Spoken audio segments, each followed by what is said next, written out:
Merci, bonsoir à toutes et à tous. Nous allons donc nous efforcer de ne pas réussir à répondre aux questions qui ont été posées, mais quand même essayer de délimiter une sorte de champ. Juste de manière tout à fait protocolaire, on va d'abord discuter ensemble, puis ensuite ouvrir les questions à la salle. Donc pendant que ça discute, fourbissez vos remarques, vos questions, vos contradictions si vous en avez, etc. On laissera pas mal de temps pour discuter. Juste pour quelques éléments de cadrage, si j'ose dire, on se souvient qu'en octobre 2021, Facebook avait annoncé un changement de nom. L'entreprise s'appellerait désormais Meta. Un nom qui indique aussi une évolution dans son développement. Elle a investi massivement 10 milliards de dollars dans la construction d'un métavers du nom de Horizon World, dont elle parlait et continue de parler comme l'avenir de l'Internet. L'idée étant que bientôt, on évoluerait sous la forme d'avatar grâce à la réalité virtuelle dans des espaces où il nous sera possible de nous déplacer, d'interagir, de nous distraire, d'apprendre et d'acheter aussi. Bref, de vivre, si tant est que toutes ces activités décrivent ce que c'est que la vie. Alors aujourd'hui, plus d'un an après, on est un peu partagé. D'un côté, on a l'impression qu'au fond, ces univers existaient déjà. De Second Life à certains jeux vidéo et même des métavers beaucoup moins connus dont j'ai appris l'existence en vous lisant et en vous écoutant, mais qui avaient et qui ont toujours leur population pour certains d'entre eux. De l'autre côté, on n'a pas vu grand-chose encore de la grande ambition de Facebook. On sait que sur les milliards investis, pas beaucoup sont revenus. On sait aussi qu'une version bêta est testée. On sait qu'elle pose plein de problèmes et de questions et que par ailleurs, elle ne déclenche manifestement pas, même parmi les salariés de Meta, un enthousiasme délirant. La première question serait donc de savoir ce qu'il en est de ce qui existe. Mais la deuxième qui vient immédiatement est d'interroger ce qu'il pourrait en être, de quoi sont porteurs les métavers en termes de possible émancipation, mais aussi de projection quasi cauchemardesque. Parce qu'au fond, la possibilité de ces espaces, elle pose plein de questions qui sont absolument passionnantes et qui engagent profondément notre rapport au numérique en général. Quel type d'expérience est la VR, qui est la technologie par laquelle on entre dans ces univers? Est-ce qu'un avatar est le prolongement de nous-mêmes? Est-ce qu'on sera ou on serait créateur ou consommateur dans ces mondes? Comment on y évoluera? Comment on circulera? Comment on échangera? Comment on achètera? Est-ce qu'ils seront l'occasion de tester des utopies politiques ou simplement la prolongation de notre monde, ce qui engage des questions extrêmement vastes qui sont aussi bien juridiques qu'éthiques, politiques, philosophiques et bien sûr esthétiques. Alors, encore une fois, on ne répondra sans doute pas à toutes ces questions, mais elles traverseront le moment qu'on va passer ensemble.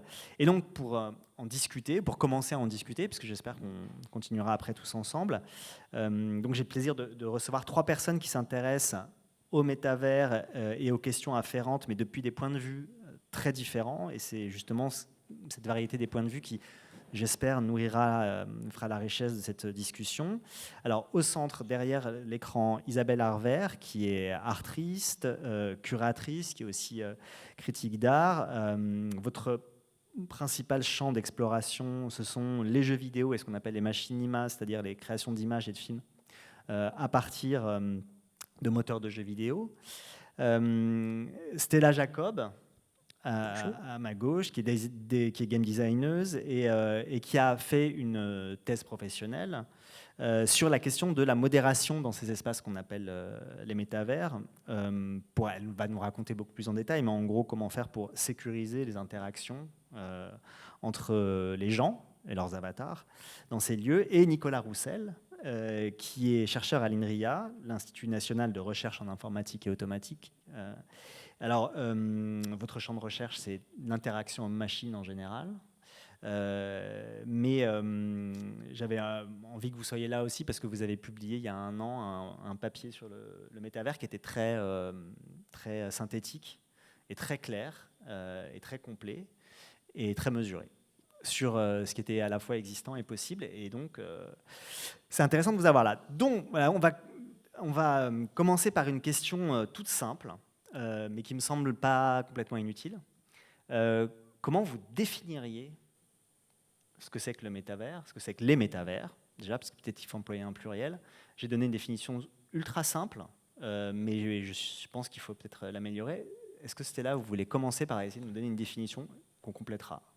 Très bien, je vais tenter de définir le métavers. C'est ce que j'ai essayé de faire un petit peu au début de ma thèse professionnelle, justement. C'est encore une question d'avis, je dirais, parce que moi j'ai tendance à dire qu'il n'y a pas des métavers, il n'y en a qu'un seul, et que c'est un but à atteindre. Et du coup, tout ce qui se produit, qui se crée en ce moment, c'est ce qu'on appelle plutôt des proto-métavers qui visent à atteindre ce statut de métavers. Qu'est-ce que serait le métavers? Du coup, c'est cette idée d'un Internet du futur, dans l'espace, dans lequel on peut se connecter à plus de 300 utilisateurs, et qui peut être vu comme une révolution numérique qui participe un peu à la transformation. C'est le nouveau pas de la transformation digitale. Mais je pense que j'ai oublié même des facteurs dans ma définition, donc je vous laisse me compléter. Alors, peut-être Nicolas, est-ce que vous pourriez compléter cette définition? Alors, Stella parle de révolution à venir, de web du futur, etc. Bon, ça, c'est effectivement le discours d'accompagnement beaucoup du métavers. Mais qu'est-ce qu'il en est techniquement? Ce serait quoi?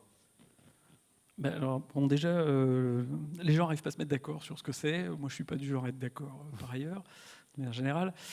Donc, on peut essayer de définir le métavers en décrivant ce qu'on vise. Et alors, par exemple, dans ce qui vient d'être dit, quand tu dis il y a un métavers, un unique, c'est l'objectif, bon, je ne suis pas sûr que tout le monde soit d'accord avec ça.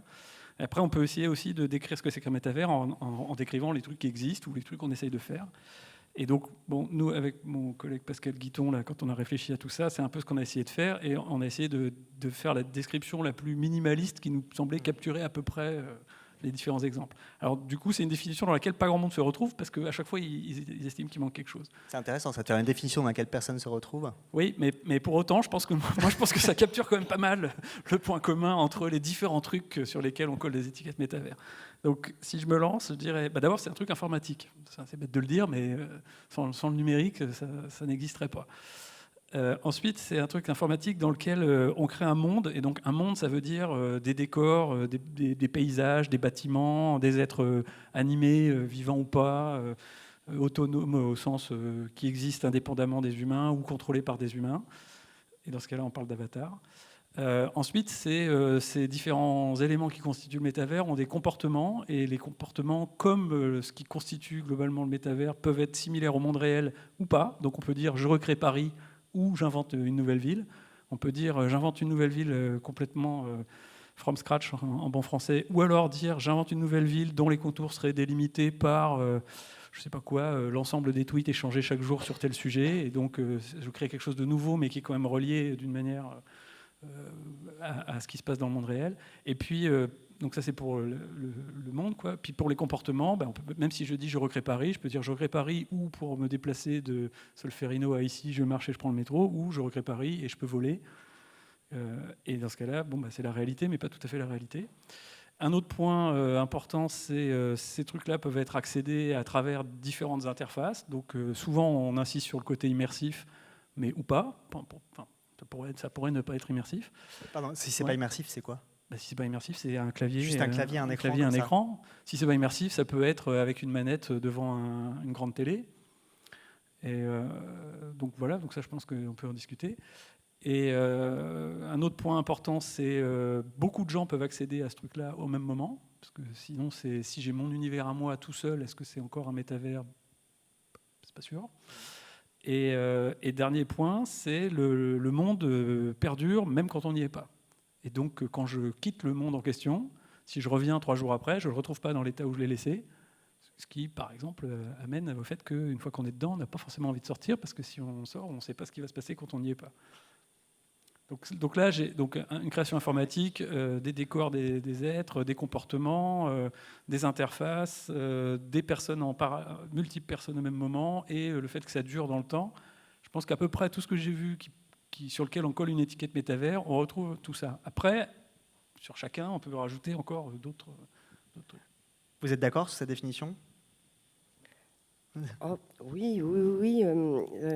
Alors j'avoue que quand je me suis dit que je participerais à cette rencontre, je me suis dit, oh là là, mais moi, les métaverses... Et alors je suis revenue à quelque chose que j'avais écrit il y a 30 ans. Je me disais, c'était pas mal, 2023, 93. Et alors je suis allée rechercher, donc j'avais fait un mémoire sur la virtualité du numérique comme mode d'appréhension du réel. Et un des points s'intéressait aux communautés virtuelles et peut-être à un des ancêtres de métaverse, je ne sais pas si ça correspond. Et entre autres, je parlais donc des communautés virtuelles qui se formaient sur des réseaux. Et il existait donc des villes virtuelles. Et en fait, c'est Fujitsu qui avait lancé peut-être un métavers, mais on ne parlait pas de ça à l'époque, qui s'appelait Habitat. Alors peut-être je peux montrer quelques images. Donc ça, c'est 93. C'était en 93. Ok, on veut bien voir des images de 93. Je ne sais pas si c'est possible de voir peut-être un ancêtre, je ne sais pas. Alors, il est là. Je le mets en plein écran.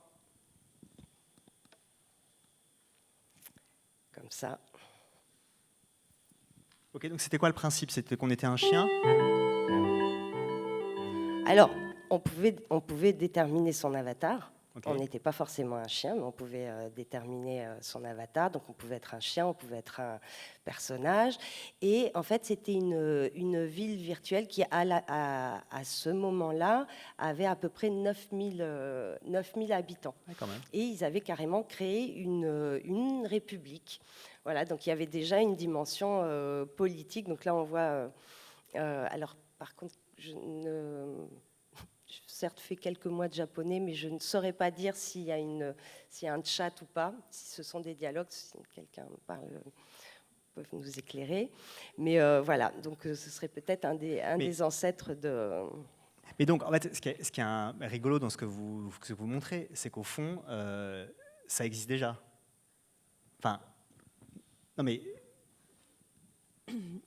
Disons que peut-être ce dont on n'a pas parlé, c'est l'idée d'un réseau, le métaverse. Moi, je le voyais comme ce réseau qui donne accès à tous ces mondes-là. C'est en ligne, ouais. Et du coup, il peut donner accès à des mondes en 3D hyper réalistes avec 300 personnes dans la même salle, ou peut-être à des mondes en 2D plus low-tech. Ça ne me semble pas incompatible. Tellement beau. Mais l'idée qui est tous les critères, par exemple, définitionnels qu'a donné Nicolas, on peut les appliquer à des choses qui existent déjà. Je veux dire, à certaines plateformes de jeux vidéo multijoueurs en ligne, etc. Bah oui. Comment ? Pardon, hop là. C'est immersif, mais surtout au niveau sonore.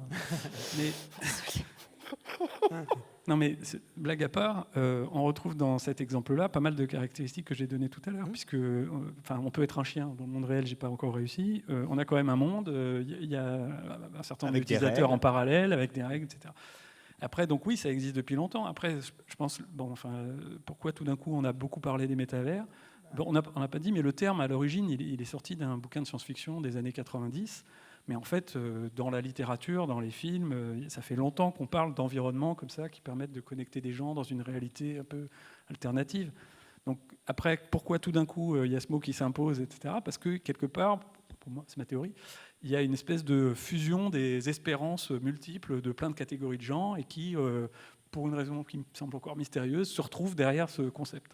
Et justement, alors, vous dites qu'elle est mystérieuse, cette raison, mais est-ce qu'on ne peut pas poser des hypothèses ? C'était là. Alors justement, j'en parlais dans ma thèse pro. Il y a un chercheur dont j'ai évidemment oublié le nom. Il me semble que c'est Thomas Michaud, mais je ne suis pas sûre, qui parle d'innovation technoscientifique. D'innovation technoscientifique pour décrire ces innovations technologiques. Technoscientifique, est-ce que c'est bien ça le mot ? Oui, je crois. Pour parler en fait de toutes ces innovations qui sont guidées par la littérature, l'imaginaire. Alors, il parle notamment de cette approche un peu geek qu'on peut avoir de vouloir mettre dans le monde réel des choses qui n'existent pas encore. Et pour moi, la réalité virtuelle, ça en fait partie, le métaverse aussi.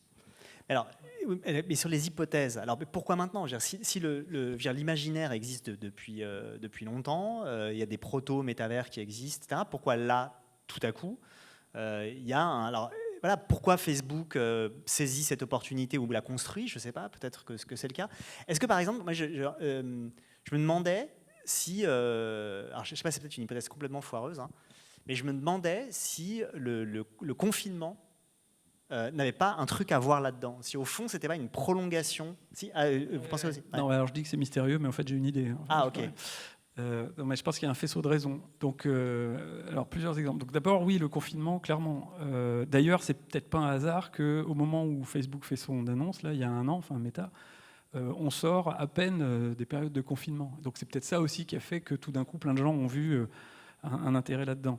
Alors, bon, au siècle dernier, moi, j'ai travaillé et j'ai fait une thèse sur les dispositifs informatiques pour se coordonner, communiquer, collaborer à distance. À l'époque, on travaillait beaucoup avec des moyens vidéo, donc faire de la visioconférence avant la visioconférence. Et c'était assez marrant quand, comme moi, on a bossé pendant 20 ans ou 30 ans sur essayer de montrer aux gens qu'on peut faire des trucs chouettes à distance en visio, puis de voir que en fait ça prend pas, mais c'est pas grave. Qu'en gros il y a que ceux qui l'ont vécu qui sont convaincus que c'est intéressant, puis tous ceux qui veulent pas l'essayer sont convaincus que ça sert à rien. Et tout d'un coup, avec 1 an et quelques de confinement, plein de gens ont vu l'intérêt de la visio. Mais plein de gens ont vu l'intérêt de la visio, mais aussi... Ils l'ont vu en 2 jours, c'est ça qui est dingue. Ça, mais ils ont aussi vu les limites. Oui, c'est-à-dire que les apéros Zoom, c'est sympa au début, puis au bout d'un moment, bon, c'est pas forcément le top au niveau relations sociales. Et donc, je pense qu'avec les épisodes de confinement, les gens ont à la fois vu un potentiel qu'ils avaient sous-estimé jusque-là, puis en même temps, le fait que ça suffit pas pour tout un tas de trucs. Et donc ça, je pense que ça contribue au fait que les gens se sont projetés sur, tiens, et qu'est-ce qu'on pourrait avoir de plus ? Alors après, en face, il y a d'autres grands mouvements tectoniques. Donc il y a toute l'industrie du jeu vidéo qui génère des sommes colossales, avec des jeux qui se sont transformés au fil du temps, à force de franchise et de renouvellement, en communautés type Fortnite, type je sais pas quoi, Call of Duty, type des tas de trucs, dans lesquels des gens peuvent passer des heures à se retrouver, à discuter entre copains, à faire des parties, et je sais de quoi je parle, à dépenser des sommes importantes là-dedans, etc. Donc ça montre qu'il est possible de créer une communauté en ligne de gens qui se retrouvent. À côté de ça, vous avez tous ceux qui, depuis 50 ans, vous disent ça y est, l'an prochain, la réalité virtuelle trouve son application grand public. Donc ça fait 50 ans que c'est l'an prochain. J'ai plein de copains dans cette communauté-là, donc je le dis amicalement. Mais c'est ça la réalité, c'est qu'on cherche encore le truc qui fera que la réalité virtuelle s'imposera. Et là, les dispositifs étant de plus en plus petits, de moins en moins coûteux, donc là, il y a peut-être une opportunité. Et donc, des mouvements comme ça, il y en a plein. Et il y a le fait que les gens en ont marre d'un certain nombre de plateformes qui ont un contrôle très fort et que du coup, on pousse des approches plutôt décentralisées où on aimerait que les utilisateurs reprennent le contrôle, où on aimerait que les utilisateurs soient peut-être plus propriétaires des trucs qui produisent et arrêtent de faire du travail du clic au bénéfice d'autres, etc. Donc tout ça, c'est des tas de mouvements qui, jusque-là, étaient plutôt parallèles. Et puis là, tout d'un coup, ils ont un peu convergé. Oui, pendant la pandémie, la plupart des artistes ou des commissaires d'expo ont très très peu travaillé, sauf celles et ceux qui bossaient avec le virtuel ou qui bossaient dans les jeux vidéo. Et on a vu en fait, alors il y a eu énormément d'expériences de réalité virtuelle à plusieurs, de spectacles immersifs. On a vu vraiment tous les budgets passer de ce côté-là. Et l'industrie du jeu vidéo, de la réalité virtuelle, de l'immersif. D'ailleurs, pour les Français, on sait que le financement d'ICREAM vient de disparaître au profit d'un financement pour les expériences immersives. Je pense que très clairement, la pandémie et le confinement, tout ça a beaucoup joué. Et du coup, d'un point de vue un peu intérieur des gens de la VR qui essaient de prouver à tout le monde que c'est super, et ben du coup, à la pandémie, je dirais pas qu'on s'est frotté les mains en se disant « ha ha ha, nous on va pouvoir s'éclater », mais... Mais c'est ce que vous avez fait quand même. Bah oui, moi j'ai fait des super paintball avec mes collègues qui se prenaient parfois des murs, effectivement. Mais c'est le moment où on s'est dit, ok, ça a un intérêt qu'on peut promouvoir et surtout, on s'est rendu compte de l'intérêt de l'aspect social de la VR. les applications donc, que j'appelle de réalité virtuelle sociale, VR sociale, elles existent depuis quelques temps, mais C'est quoi? Qu'est-ce que vous appelez la la VR VR sociale? sociale, c'est l'idée de se retrouver à plusieurs, de pouvoir communiquer et collaborer. Parfois, il y a des outils, parfois non. Sachant, en gros, c'est l'idée que la partie sociale est centrale, c'est le pilier central de l'expérience. Moi, je préfère aller sur la Lune que discuter avec mon collègue en VR. Sauf quand c'est la pandémie, qu'on a des réunions, qu'on en a marre de faire du Zoom. Et en fait, le moment de la pandémie, c'est aussi là où il y a beaucoup de sociétés qui se sont positionnées sur ces mondes virtuels, de professionnels de l'immersif qui se sont mis ensemble pour vraiment partir à l'exploration de tous ces mondes virtuels, parfois en réalité virtuelle, parfois non aussi. Je faisais partie d'un groupe WhatsApp où en fait on faisait des visites ensemble de tous ces mondes-là, comme du tourisme Ah ouais? virtuel. Vous faisiez du tourisme virtuel? De plateforme en plateforme. plateforme? Tout à fait. En Ah ouais. voyant un peu les différences. Est-ce qu'il y en a une qui est meilleure que d'autres? Moi, je me suis retrouvée à faire de l'accueil de public virtuel dans des événements comment ça s'appelle, en hybride pour le Laval Virtual, qui avait des conférences et du coup, on accueillait des gens qui avaient des masques chez eux. Et c'est même pas très clair ce que je raconte, pardon. Si, c'est hyper clair. Mais du coup, on était dans un amphithéâtre virtuel et on accueillait les gens et on leur fermait leur micro parce qu'il y a souvent des soucis de micro dans les Zooms, mais aussi dans les mondes virtuels. Bref, j'ai l'impression que les gens de la réalité virtuelle sont un peu partis à l'exploration pour ceux qui n'avaient pas encore pris le train de la réalité virtuelle sociale, et ceux qui l'avaient déjà pris se sont un peu frottés les mains. Mais technologiquement, vraiment du strict point de vue technologique, c'est-à-dire le point d'accès. Alors, je sais que vous avez dit qu'il y avait plusieurs possibilités de points d'accès, mais si on dit que c'est la VR le point d'accès, il n'y a pas eu de rupture technologique avec la réalité virtuelle. Je ne sais pas, les casques, s'ils sont hyper améliorés ces derniers temps. Est-ce que, c'est une question ouverte. Alors, la première fois que j'ai mis un casque de réalité virtuelle, c'était en 93 aussi. C'était une œuvre d'un artiste parti depuis qui s'appelle Yvan Chabanot, et ça s'appelait Le vol d'Icare. Et c'était à Imagina, le festival des images de synthèse à Monte-Carlo. Et alors, on devait s'harnacher de deux ailes, et puis on survolait comme ça. Alors, bien sûr, la qualité de l'image, la 3D, elle était ce qu'on appellerait aujourd'hui un peu low poly, donc elle n'était pas très définie. Moi, j'ai pas la sensation que la technologie, mais là, je laisserai parler que la technologie, elle ait évolué de folie. Mais bon. Ouais, non, mais c'est. Enfin, moi, je dirais que ça a beaucoup de sensations.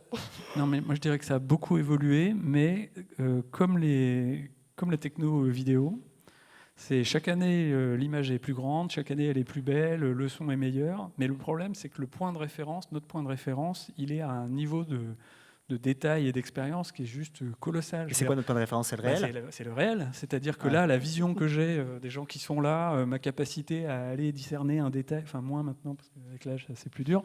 Mais je veux dire, on a une capacité de perception et d'action dans le monde réel qui est monumentale. Et donc, alors, il y a ceux qui sont optimistes et qui se disent mais c'est pas grave, à force de progresser, on y arrivera. Et puis, il y a ceux qui sont un peu plus dubitatifs. Donc, c'est pas que la technologie n'a pas progressé, elle a énormément progressé. Et en particulier, quand même, il y a deux éléments importants. C'est, comme pour plein de trucs d'ailleurs, c'est les batteries et le réseau sans fil. C'est-à-dire que pendant longtemps, tout ce qui était virtuel, c'était compliqué parce qu'on mettait un casque, mais derrière, il y avait un faisceau de câbles qui nous reliait à l'ordinateur, etc. Aujourd'hui, quand on met un casque de réalité virtuelle, en fait, il y a un ordinateur dedans qui communique sans fil avec le reste du monde. Et donc, il n'y a plus de câbles. Donc, ça, c'est bien. Mais par contre, on est toujours contraint par le fait que si je mets mon casque, je ne vous vois plus. Et donc, ce n'est pas terrible pour une interaction à plusieurs. Alors là, les gens vont dire, bah oui, mais il faut faire de la réalité augmentée, pas de la réalité virtuelle. Bah oui, mais quand je suis dans mon 2 pièces qui est encombré par plein de trucs, ce n'est pas forcément top non plus. Enfin, donc ça s'améliore, mais plus on s'améliore, plus on se rend compte que la cible est loin, en fait, j'ai l'impression. C'est là? Oui, ce que j'allais dire, il y a quelques milestones quand même qui ont fait évoluer récemment la réalité virtuelle. Donc le passage au sans fil, on appelle ça un stand-alone. Donc en général, on fait souvent référence au masque qui s'appelle le MetaQuest aujourd'hui, qui appartient à Meta. Mais il y en a d'autres. Il y a d'autres marques qui font des casques similaires et qui a connu un nombre de ventes assez impressionnant pour la VR. Donc en général, le nombre de ventes, je crois que le nombre de ventes du PSVR avait été pas très intéressant à l'époque où il était sorti. Aujourd'hui, le Oculus Quest 2 a été vendu plus de fois que la dernière Xbox. Donc là, c'est un changement plutôt au niveau du marché, mais ça montre à quel point on a passé une étape pour les consommateurs, puisque maintenant, ils se sentent prêts à acheter. Bon, c'est aussi une question de prix. Aujourd'hui, le masque n'est qu'à 300 €, alors qu'il y a 5 ans, il était à 800 € sans l'ordinateur, quoi. Alors, est-ce que vous qui fréquentez ces mondes, est-ce qu'il y a de plus en plus de gens? J'ai l'impression qu'il y a beaucoup de passages. Quoi? Je peux dire un truc rigolo. En 98, j'étais dans un... Faut jamais dire je peux dire un truc rigolo, parce que si c'est pas rigolo... Ouais, bah, c'est pas grave. Moi, ça m'a fait rire. Mais non, mais donc 80, je sais plus combien, 14, 15, quand le deuxième monde est sorti. Donc c'était une sorte de reconstitution de Paris en virtuel. C'était fait par des gens de Canal+. Et donc moi, j'étais étudiant à l'époque avec mon modem 56K. Je me suis connecté au truc. J'ai pas croisé grand monde. J'ai vu un mec qui volait au milieu des Champs-Élysées. Je lui ai demandé comment tu fais pour voler. Il m'a dit je te le dirai pas. Puis au bout de 3 semaines, j'ai enfin compris comment voler. Puis bon, ouais. Et après, quelques années plus tard, je me retrouve dans un workshop, donc une réunion de chercheurs, avec un Écossais qui était consultant pour la BBC sur la création de monde virtuel et tout. C'est lui qui volait. Non, et il nous dit, en fait, le problème des environnements virtuels, c'est que c'est à peu près aussi fun qu'un village écossais un dimanche, quoi. Et pendant longtemps, c'est resté ça. C'est-à-dire que soit on ne croise pas grand monde, soit il y a du monde, mais alors pour des raisons de problèmes techniques, justement, il y a trop de monde. Donc moi, j'ai connu des mondes virtuels où il fallait rentrer à reculons. Parce que comme le truc, l'ordi du moment n'était pas forcément capable d'afficher 50 000 personnages en même temps, bah tu tournais le dos à la scène, t'avançais en reculant, en regardant l'horizon où il n'y avait rien, et donc ça, on sait le dessiner facilement. Et puis, à un moment, tu finissais par arriver là où il y avait du monde, et là, tu pouvais te retourner. Donc, on était coincés entre soit des endroits où il n'y a pas grand monde, il ne se passe pas grand-chose, soit des endroits où il y a trop de monde pour les performances du moment. Ça charge pas. Voilà. Et donc là, on est sorti des problèmes de performance, parce qu'aujourd'hui, on a des trucs super performants, mais quand même, souvent, ça reste un peu le village écossais le dimanche. Mais, pardon, vas-y. Non, mais j'allais dire justement qu'il y a eu une qui ressemble un peu à ce que vous faisiez, le tourisme dans une initiative là, de Zoraida Butler en Hollande et Marie Janin du festival Overkill, qui ont fait des rencontres pendant un peu plus d'1 an, là, toujours pendant la pandémie, qui s'appelait Exploration Mode.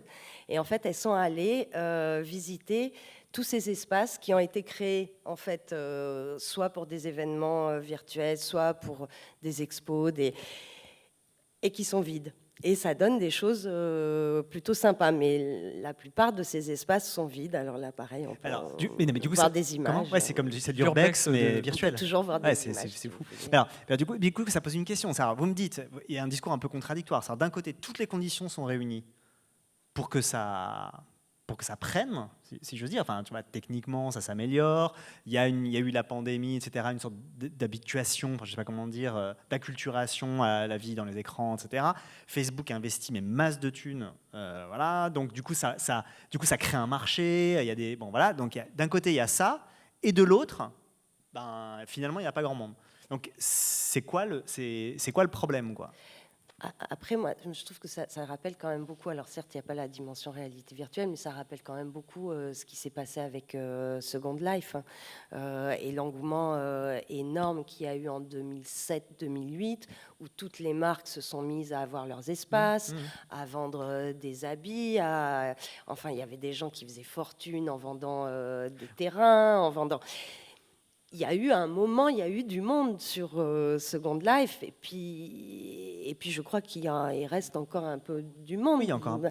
Voilà, mais il y a eu un moment où il y a eu un vrai engouement. Là, je ne sais pas si on est encore arrivé à ce moment-là. Alors donc, sur ce qu'on appelle maintenant les métavers. Mais c'est quoi vos hypothèses pour expliquer ça? Il aurait fallu que la pandémie dure plus longtemps. Que Stella puisse se frotter les mains. Non, mais c'est une vraie question. C'est bizarre quand même. Je pense peut-être un bout de réponse à ça, c'est justement dans les fondateurs de Second Life, il y avait le gars qui était directeur technique, qui avait écrit un truc que j'ai trouvé très juste. Daniel Hübner. Non, c'est Cory Orchka, un nom comme ça.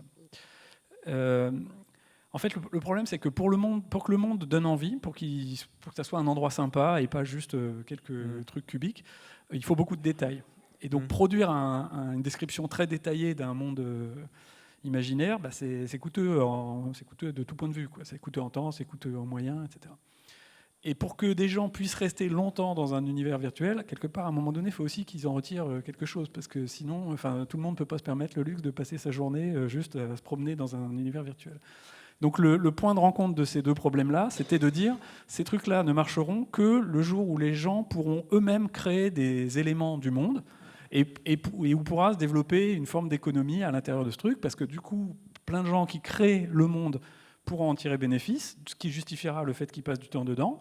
Et puis, comme le monde concret sera de plus en plus riche, ça en fera un endroit intéressant où venir.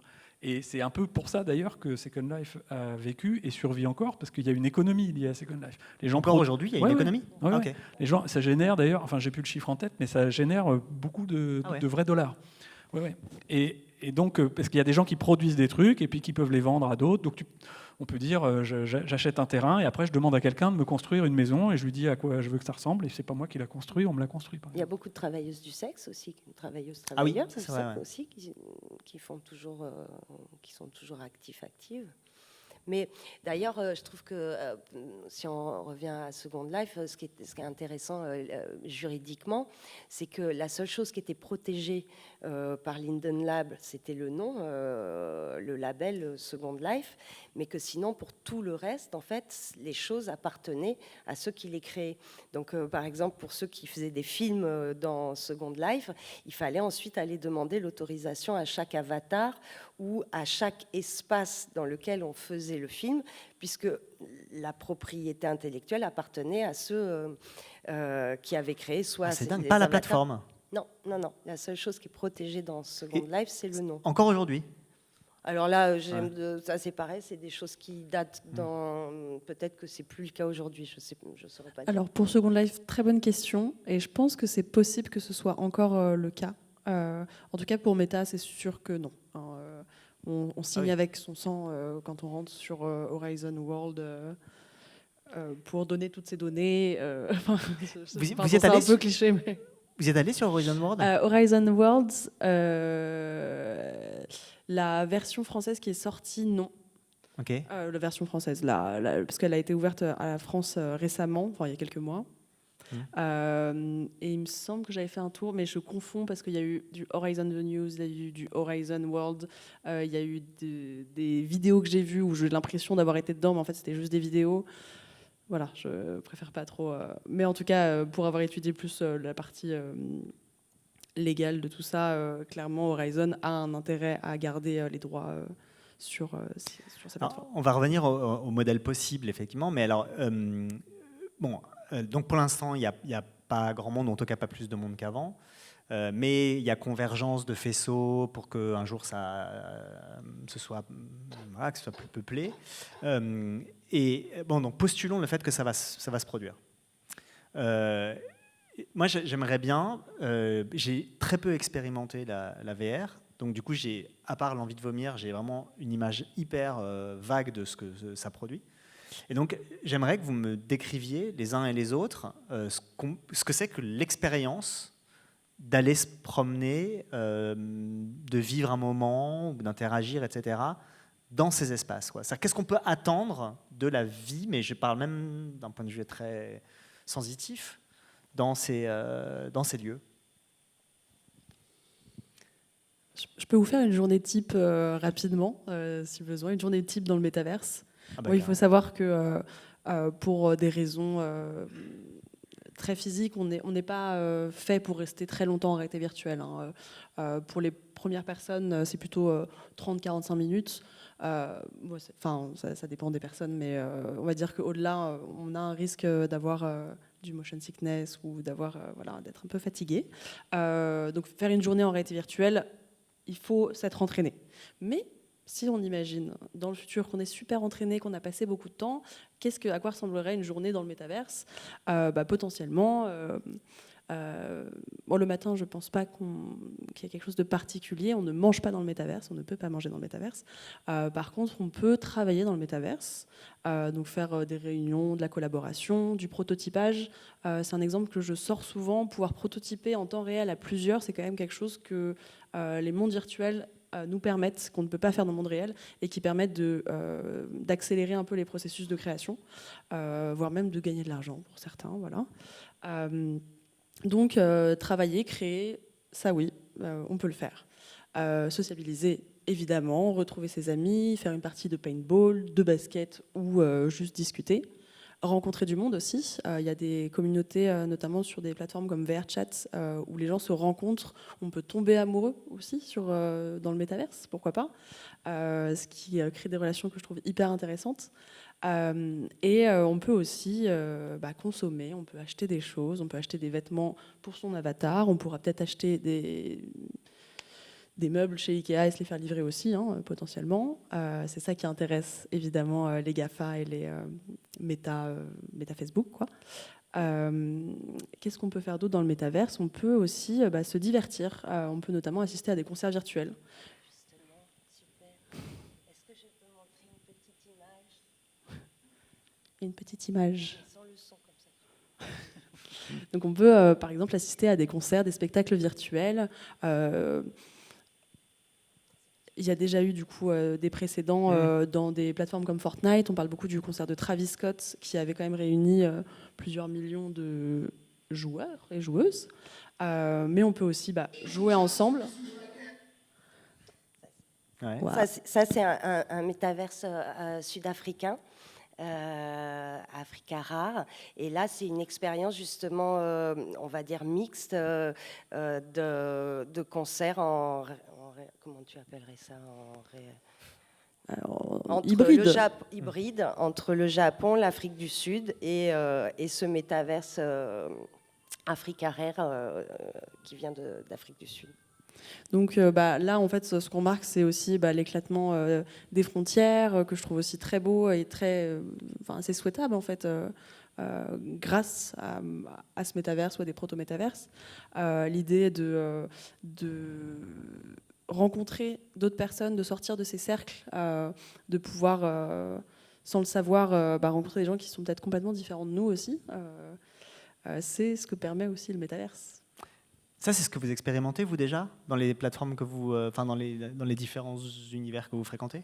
Alors, j'ai pas fait de rencontre qui m'a retourné la tête. Pas encore. Mais par contre, oui, j'ai fait des concerts virtuels, j'ai fait des réunions de travail. On n'a pas forcément prototypé des grandes choses, mais on a essayé d'utiliser les outils qui étaient à notre disposition. Mais on se rend vite compte que, effectivement, à part en cas de pandémie, se retrouver dans le métaverse entre gens qui habitent dans la même ville, ça n'a pas vraiment de sens. Par contre, pour tout ce qui est, par exemple, les festivals, moi j'ai participé à pas mal de festivals de réalité virtuelle. Évidemment, il y a eu beaucoup, en tout cas, de plateformes VR en ligne, donc en espèce de format hybride où on peut accéder à une partie du festival, où il y avait du social, où du coup on rencontrait le directeur du festival, telle personne, tel réalisateur, dans un monde virtuel, sans avoir à payer un train ou un avion pour. Et du coup, pour ce qui est rencontre professionnelle, c'est aussi assez intéressant de ce point de vue-là. Nicolas, même question. Mais je dirais qu'il y a déjà, pour moi, il y a deux aspects. Il y a un aspect immersion, puis un aspect virtuel. On peut peut-être séparer un peu les deux.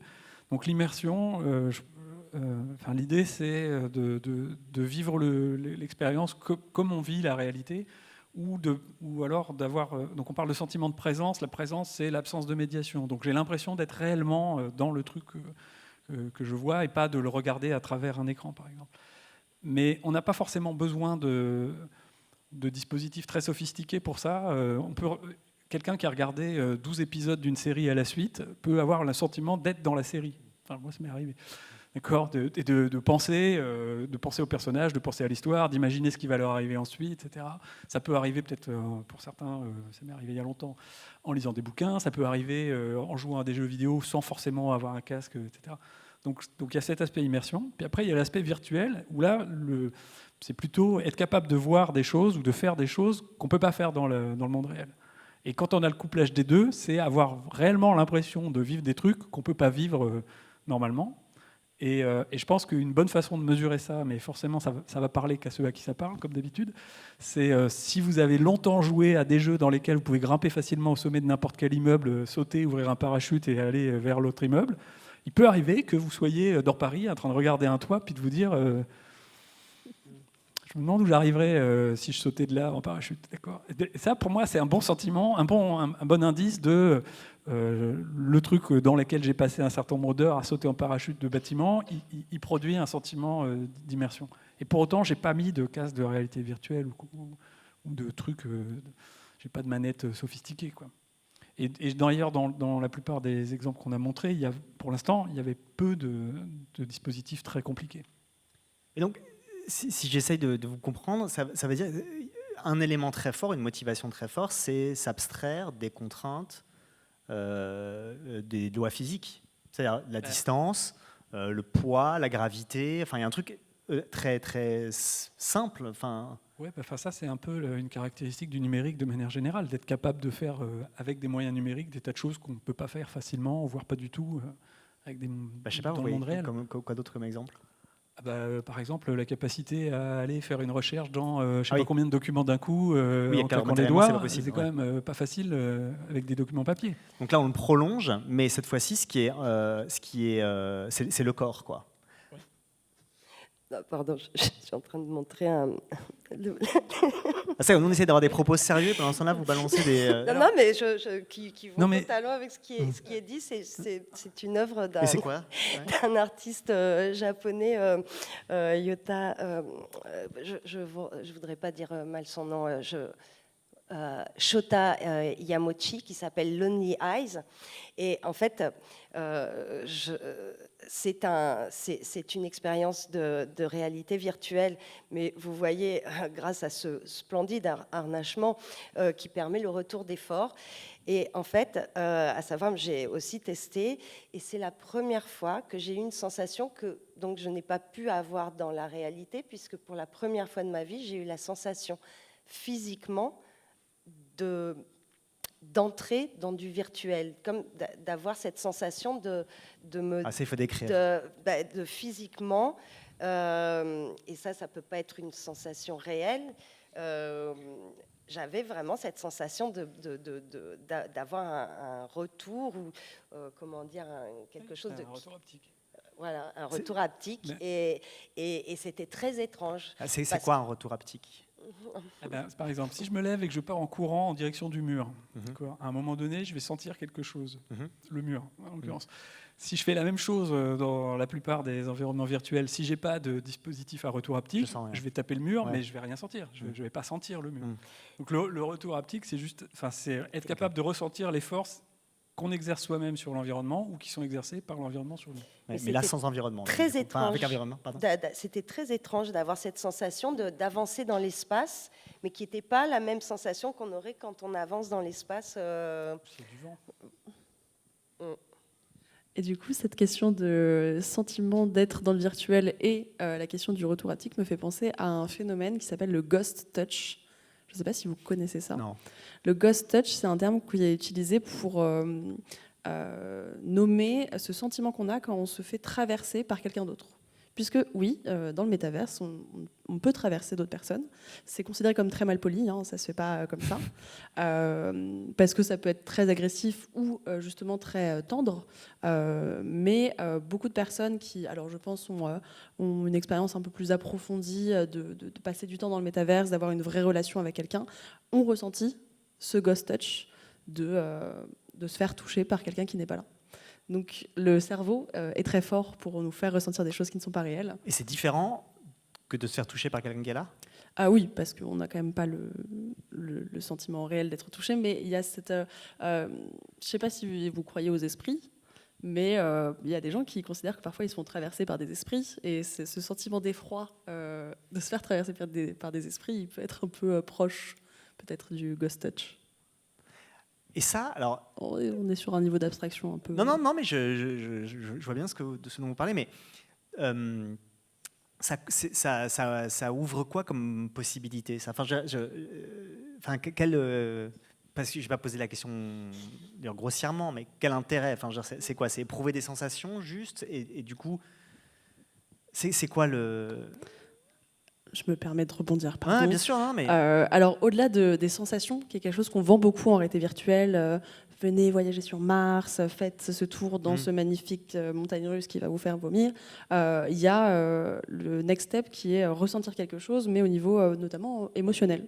Donc on a souvent appelé, on a arrêté un peu de le faire, mais la réalité virtuelle comme le médium de l'empathie, puisque le sentiment de présence que d'autres personnes, enfin que d'autres êtres virtuels peuvent avoir autour de nous dans ce qu'on appelle l'embodiment, donc le fait d'avoir un corps, donc favorise un sentiment de présence, une immersion.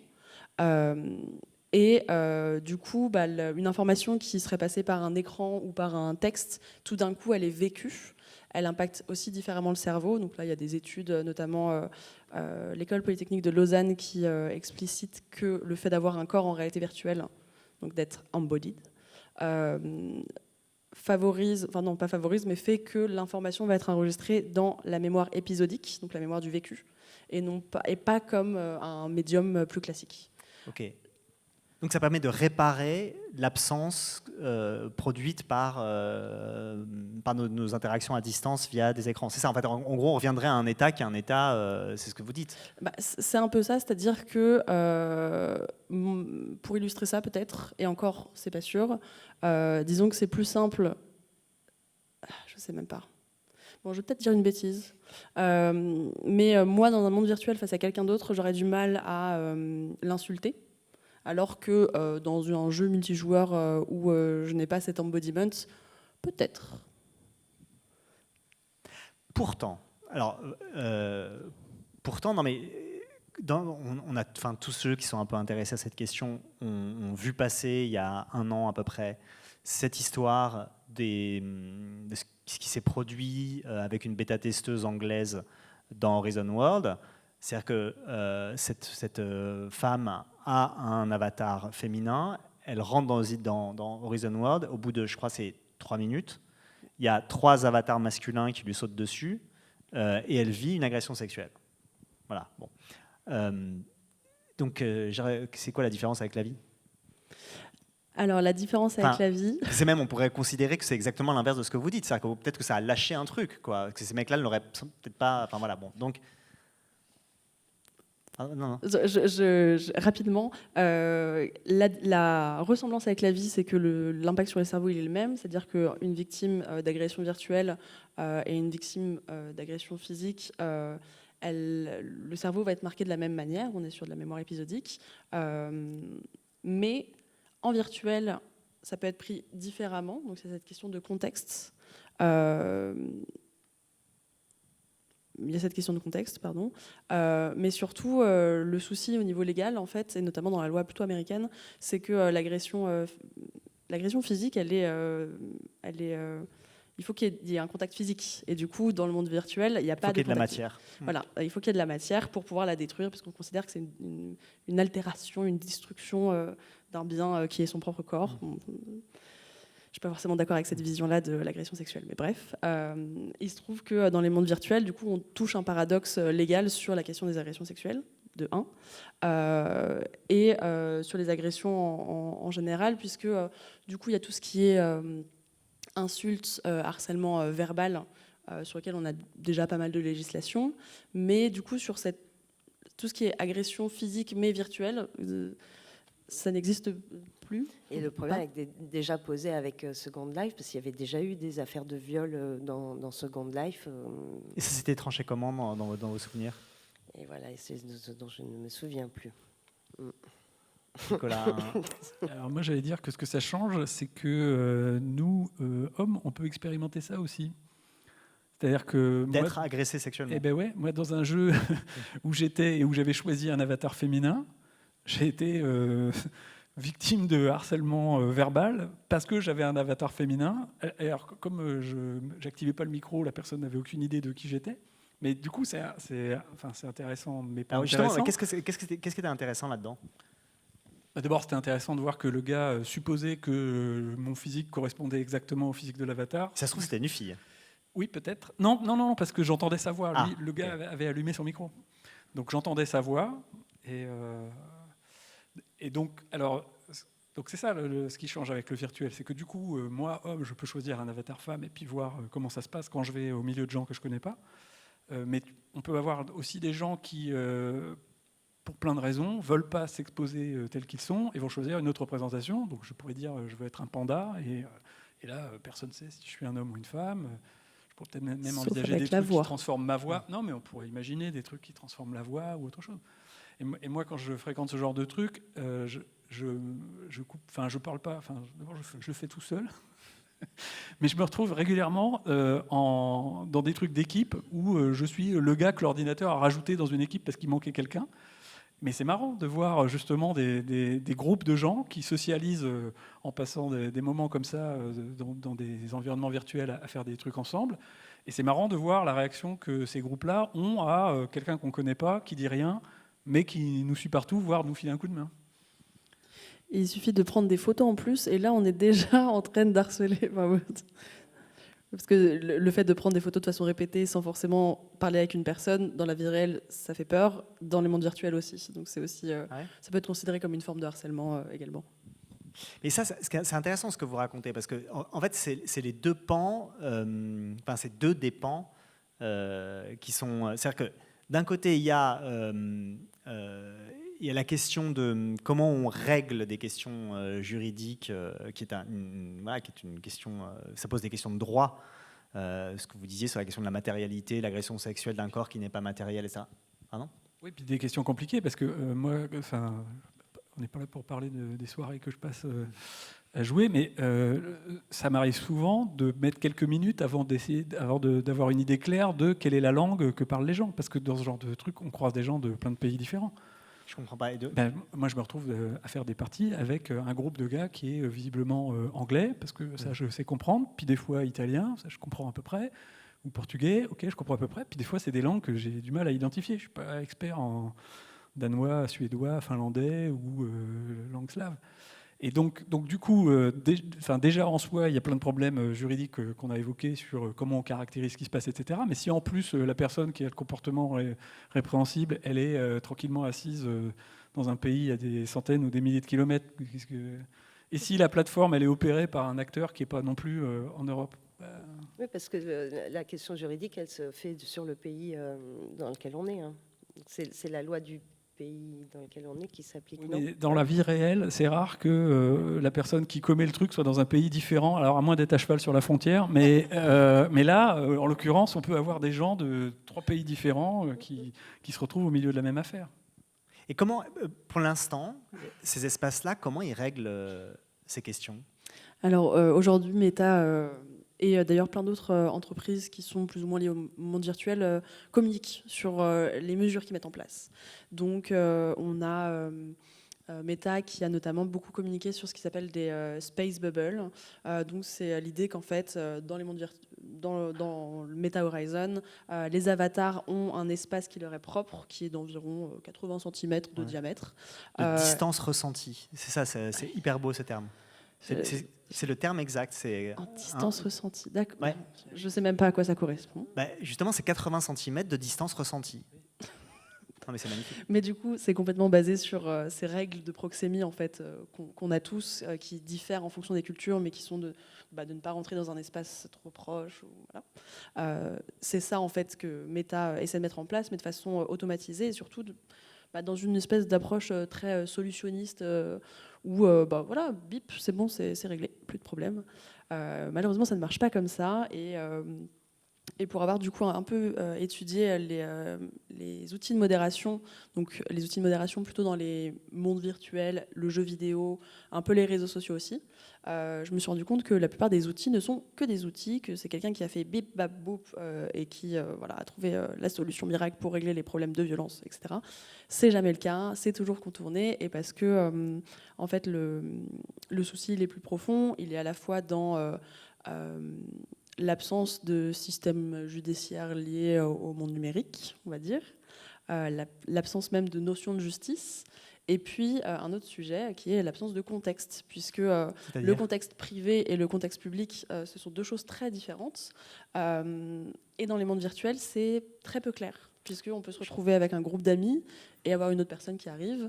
On peut avoir un monde privé dans lequel on n'invite que des amis, on peut avoir un monde ouvert. Et en fait, tout ça est encore très flou, j'ai l'impression, pour les utilisateurs.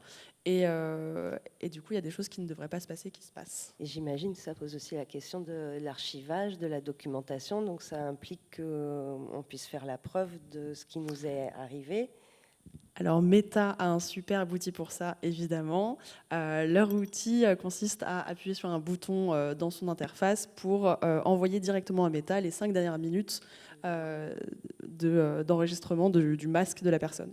Donc en plus de proposer des solutions technologiques, de laisser la décision de justice dans les mains de Meta, en plus de ça, on leur donne accès libre à toutes nos données.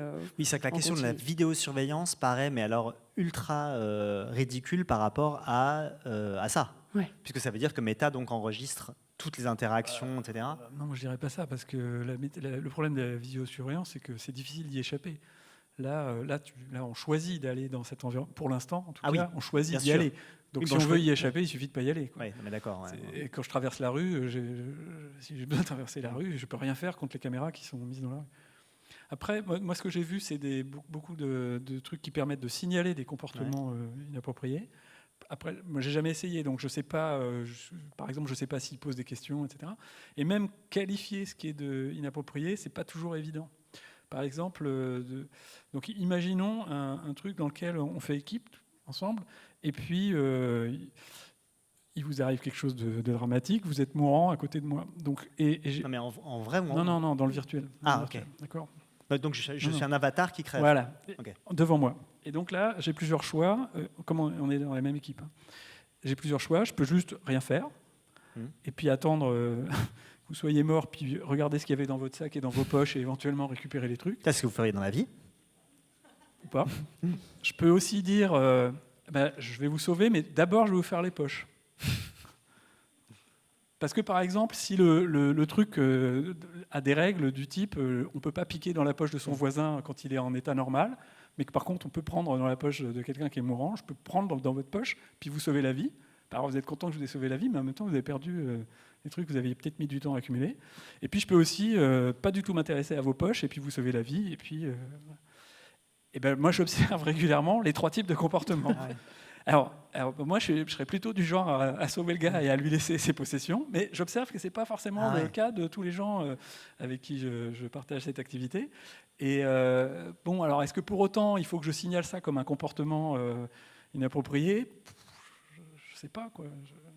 En fait, ce qui est vachement intéressant et même assez beau, quoi, c'est l'idée que ça crée des espaces dans lesquels il va falloir inventer des règles. Donc, est-ce qu'on décalque les règles qui sont les règles de notre vie, et qui en plus c'est déjà compliqué parce qu'elles ne sont pas les mêmes partout, etc. Bon, voilà. Puis il y a des règles qui sont des lois, puis il y a des règles qui sont des normes sociales, donc qui ne sont pas forcément partagées même par des gens qui devraient être soumis aux mêmes lois, etc. Bon, et puis j'ai oublié ce que je voulais dire. Enfin, non, si, ce qui est beau, c'est ça. Et puis il y a la question de qui va les fixer, ces règles.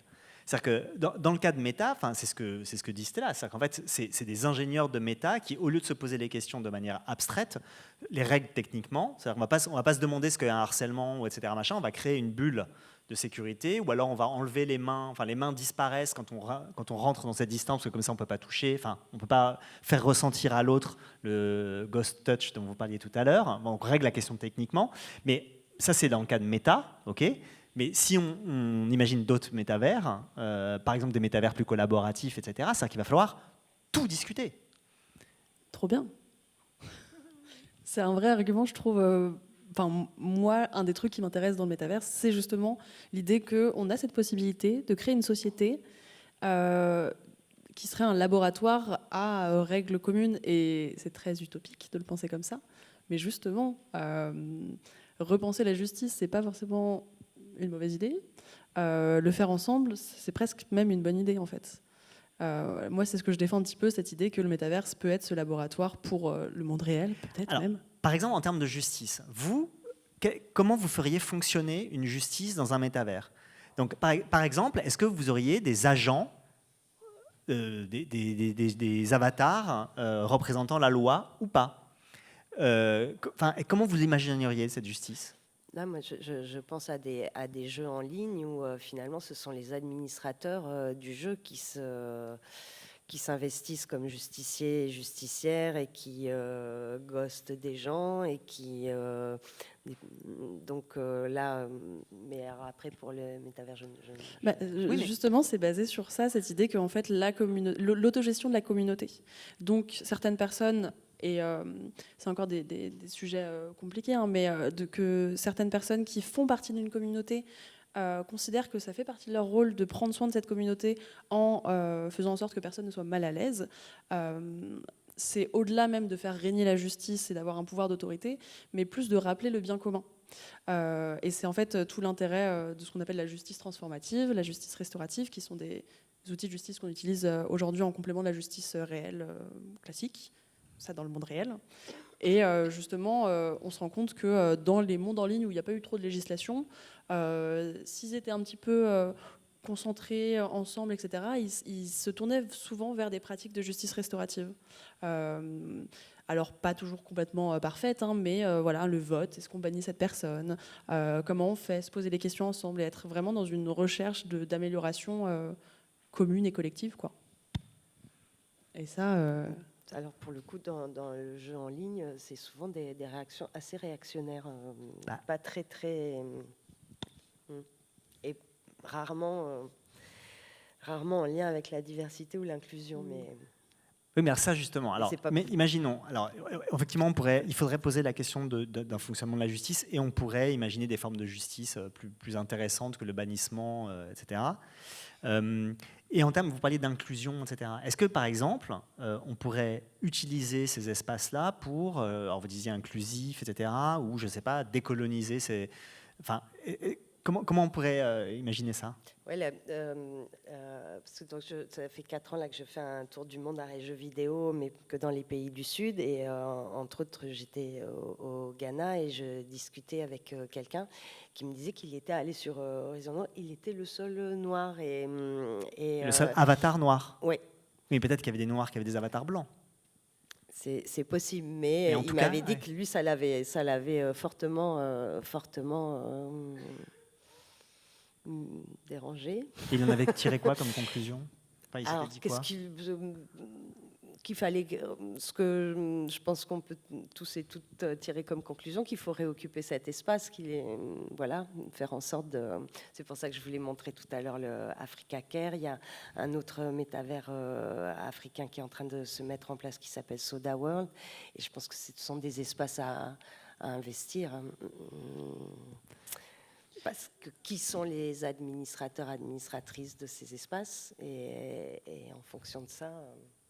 Et justement, tous les biais que les designers de monde mettent sans faire exprès quand ils créent un métaverse, quand ils créent un monde, en fait, ces biais-là, si tous les gens qui fabriquent ces trucs-là sont du même profil, avec la même expérience de vie, on ne va pas aller très loin. Et du coup, de pouvoir fréquenter aussi des espaces qui sont designés pour pas soi-même, entre soi, et ça a une valeur incommensurable. Et par exemple, ces espaces dont vous parlez, ces métavers africains... qui sont en train d'être... parce que le premier là, que j'ai montré commence à exister, Soda World, il est encore en gestation. Alors, le premier, par exemple, qu'est-ce qu'il a comme particularité ? En quoi est-ce qu'il est africain, si ce n'est qu'il est fabriqué par des Africains et fréquenté par des Africains ? Ça change beaucoup ? Ah bah oui, déjà ça change beaucoup. Et par exemple, alors après, on parle de l'Afrique du Sud, donc ouais. c'est encore autre chose. Hein. Je sais que j'avais interviewé un studio là qui s'appelle Nyamakop, un studio de jeu qui était le seul studio dont la moitié des développeuses sont noirs et femmes. C'est le seul en Afrique du Sud. Donc, je ne sais pas, là pour le coup, je n'ai pas été vérifié, si Africa Rare, qui est derrière et s'il est si inclusif et divers que ça, même s'il est réalisé en Afrique du Sud. Mais il y a aussi une autre initiative là, qui s'appelle African Game Dev, Là, c'est un consortium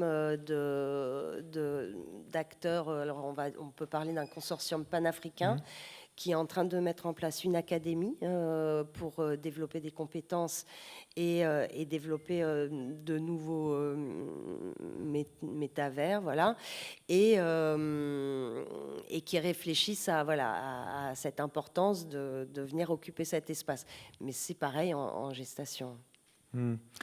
Est-ce que, parce que là, en fait, en vous écoutant, je me dis, alors c'est intéressant ce truc de dire qu'il pourrait y avoir des métavers qui fonctionnent différemment, mais est-ce que dans ces cas-là, on ne va pas se retrouver à soit devoir choisir un métavers, à devoir exister dans plein de métavers si on vit des expériences différentes, à finalement avoir des métavers qui reproduisent des écarts culturels qui sont existants? En quoi c'est intéressant si c'est pour avoir des métavers africains, des métavers nord-américains d'inspiration dans ce cas, c'est le monde, quoi. Donc, oui, ce que je veux dire ou pas comme ma question? Oui. En fait, là, c'est pas du tout le sujet, les NFT, par exemple, mais entre autres, le métavers là, dont je parlais tout à l'heure. L'idée, c'est de voir si on peut pas utiliser les NFT pour financer et rendre plus importante la présence des artistes du continent africain dans l'espace numérique. Il y avait aussi une initiative au Sénégal qui s'appelait Porter les voix africaines dans le métaverse. Et parce qu'en fait, il y a un manque de présence encore avéré. Donc, pourquoi pas utiliser ces technologies? Parce que c'est vrai qu'on n'a pas trop évoqué blockchain, mais ça, c'est censé être aussi partie prenante des métavers pour une partie du financement. Et ça pourrait permettre un peu plus de présence et de changer un tout petit peu les choses. Nicolas, des choses à dire sur ces questions?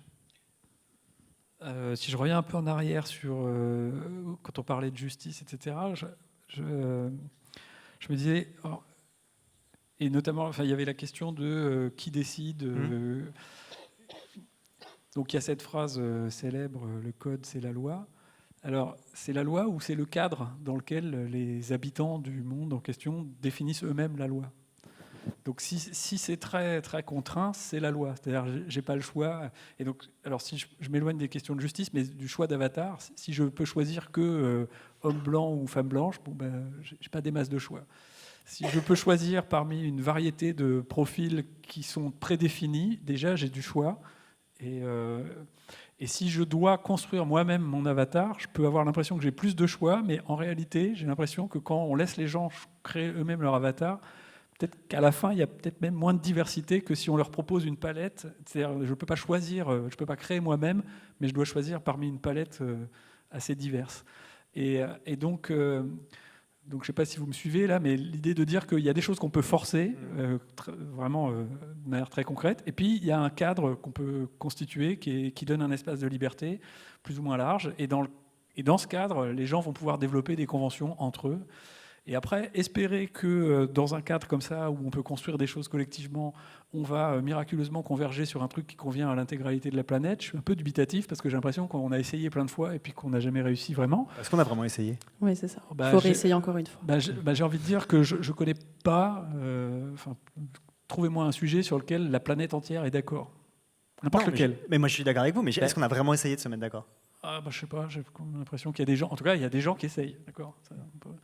Mais c'est difficile. Est-ce qu'on y arrivera un jour sur un sujet? Je ne sais pas. Mais même sur des sujets, même sur est-ce qu'on conduit à droite ou à gauche, d'accord, qui n'est quand même pas un sujet qui pourrait faire polémique, normalement, on n'a pas réussi à se mettre d'accord. D'autant plus que si on parle de métavers, on parle de négocier aussi les lois physiques, enfin les lois de comment on se déplace, etc. Et donc il va falloir discuter de quel objet on a le droit de bouger ou pas, de combien pèsent les objets, est-ce qu'ils pèsent quelque chose? Est-ce qu'il y a un air? Est-ce qu'on respire? Est-ce qu'on doit...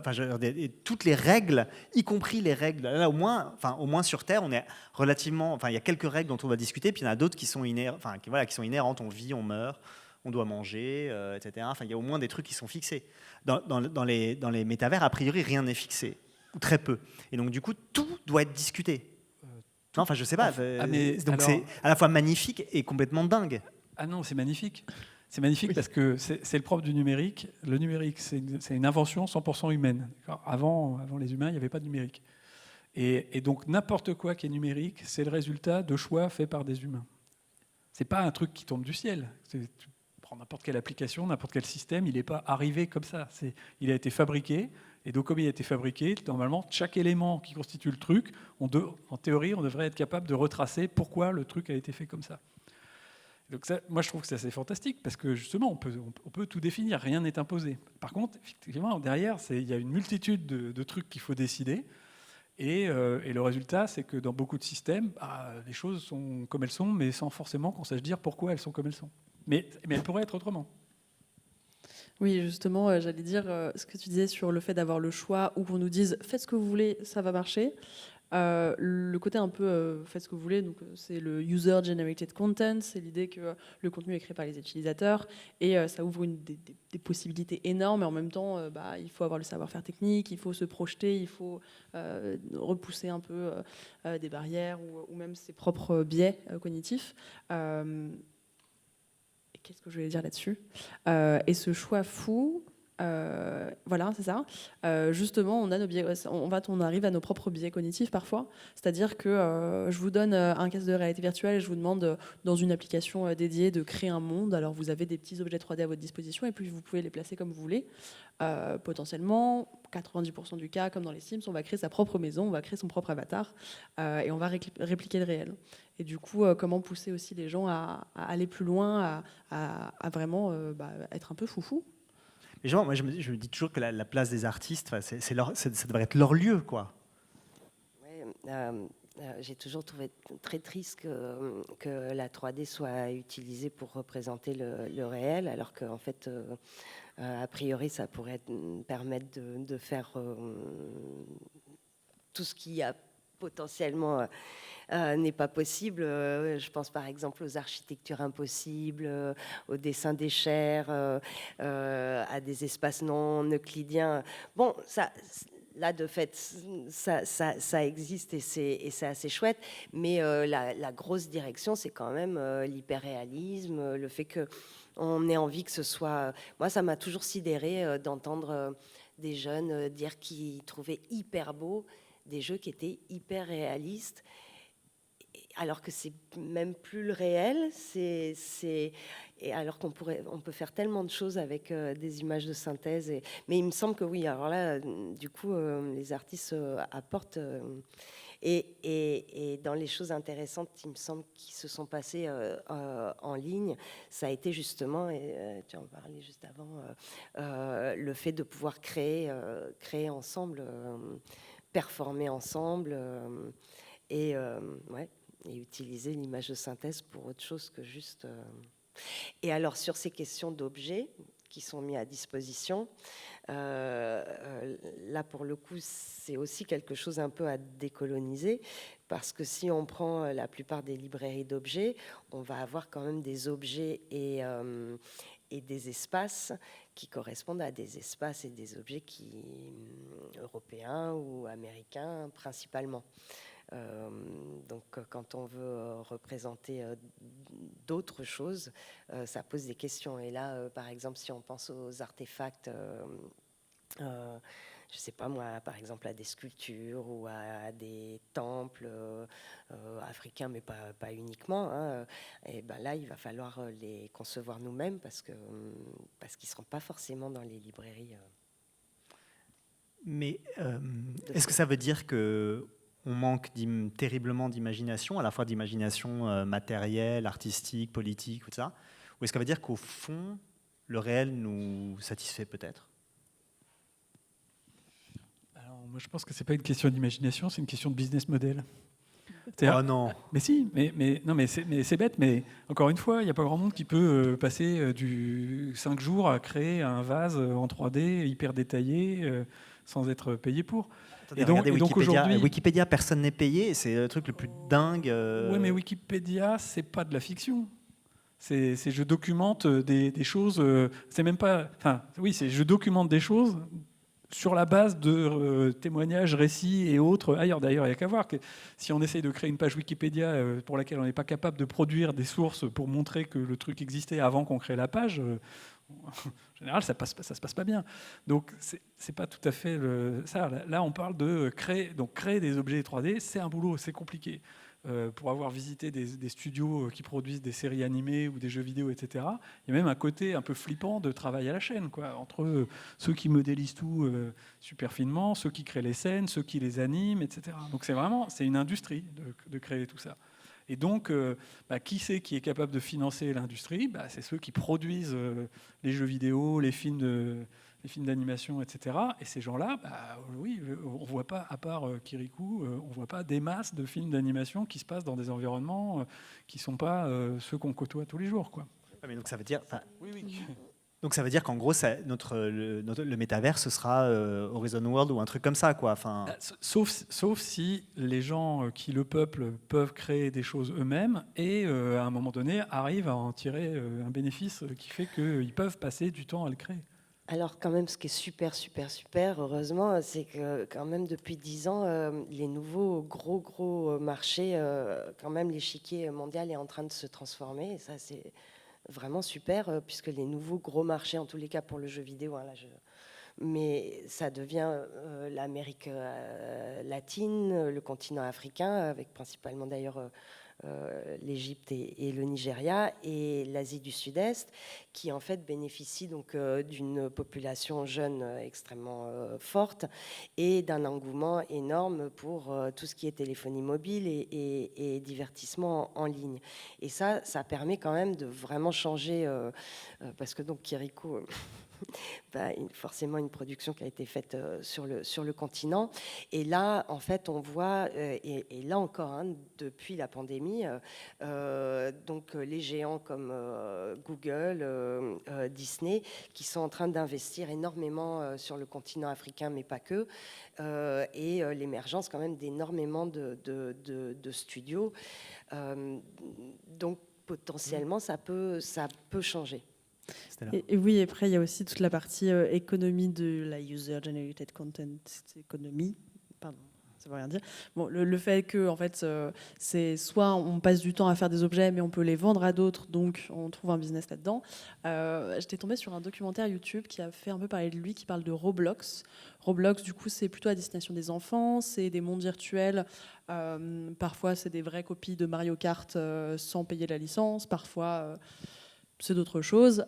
C'est un monde qui a sa propre économie, avec sa propre monnaie virtuelle qui est le Robux, il me semble. Tout ça n'est pas, il me semble, relié à la blockchain, mais ça pourrait d'un jour à l'autre. Et cette plateforme, du coup, que sûrement vos enfants utilisent, elle a un shop en ligne où on peut vendre du coup les modèles 3D qu'on crée. Et puis, en fait, il y a un journaliste, un youtubeur qui s'est penché sur la question et qui s'est rendu compte qu'il y avait toute une économie parallèle, donc en dehors de la plateforme. Donc la plateforme n'était pas responsable, mais sur Discord, des gens qui faisaient travailler du coup des enfants à faire de la modélisation 3D Mais c'est merveilleux. pour des Robux. Voilà.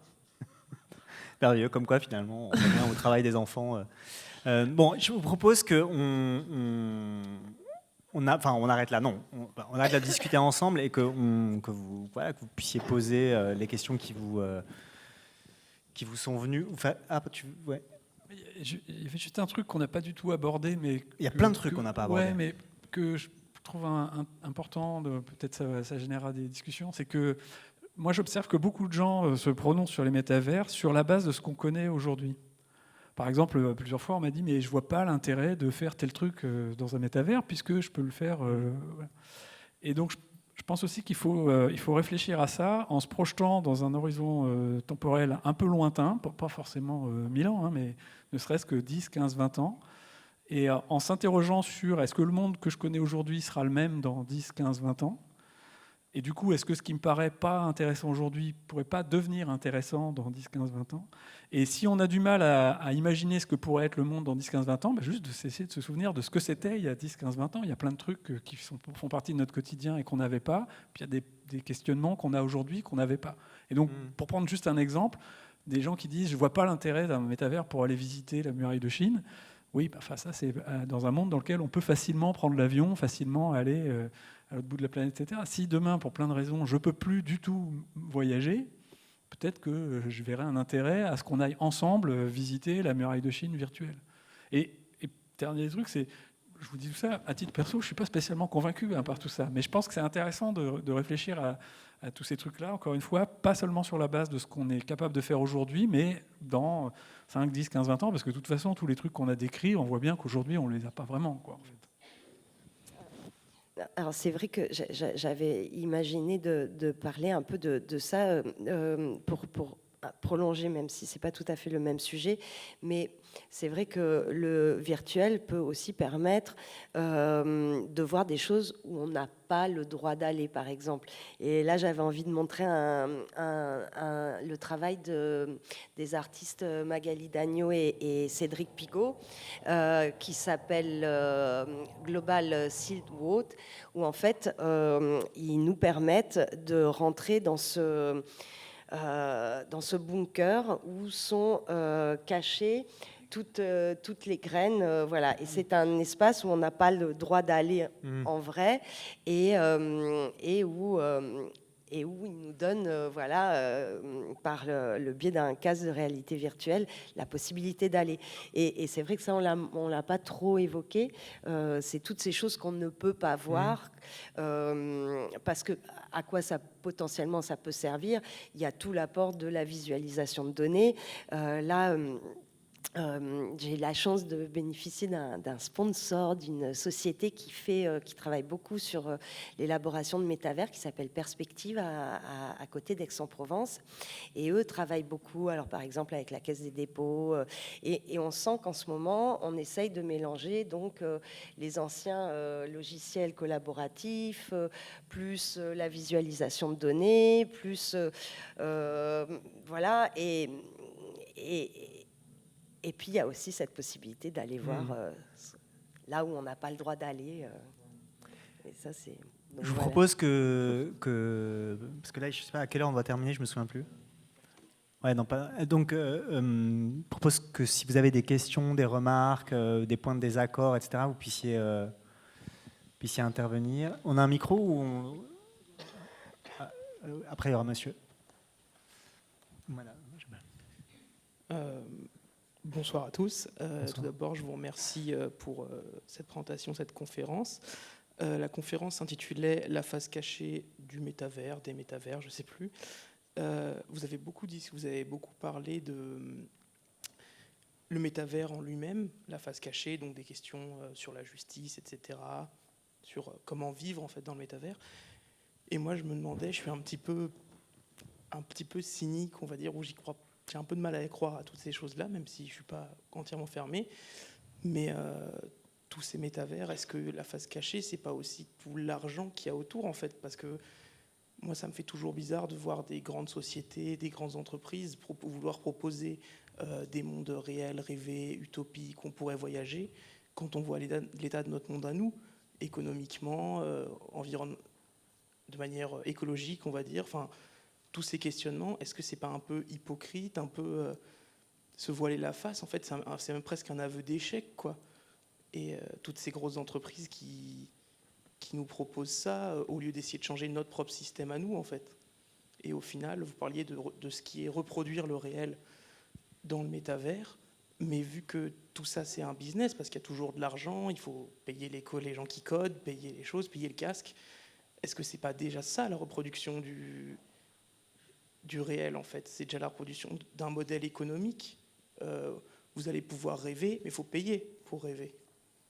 Donc, je sais pas, moi j'ai toujours tendance à me dire, le réel, c'est peut-être pas mal des fois. Et vous parliez aussi d'œuvres qui font voyager, enfin, avant les métavers, donc on peut parler des films, des livres, etc. C'est vrai que quand on lit un bon livre, certes, on peut toujours dire qu'il faut payer le livre, mais je sais pas, je ressens pas ce côté... tout ce que je fais, tout ce que je pense, tout ce que je ressens est le produit d'un business bien rodé, très bien pensé.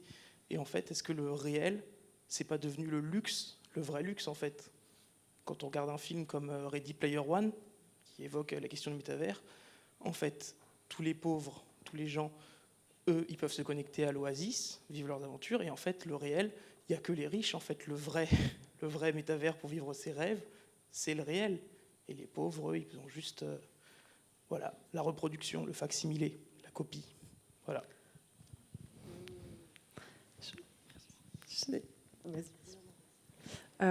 Du coup, là, on est dans une vision qui est assez partagée, hein, cette vision très Black Mirror, que la réalité virtuelle, et notamment avec les GAFA, hein, on nous vend un truc pour nous, les pauvres, et eux, ils vont se faire du fric sur nous.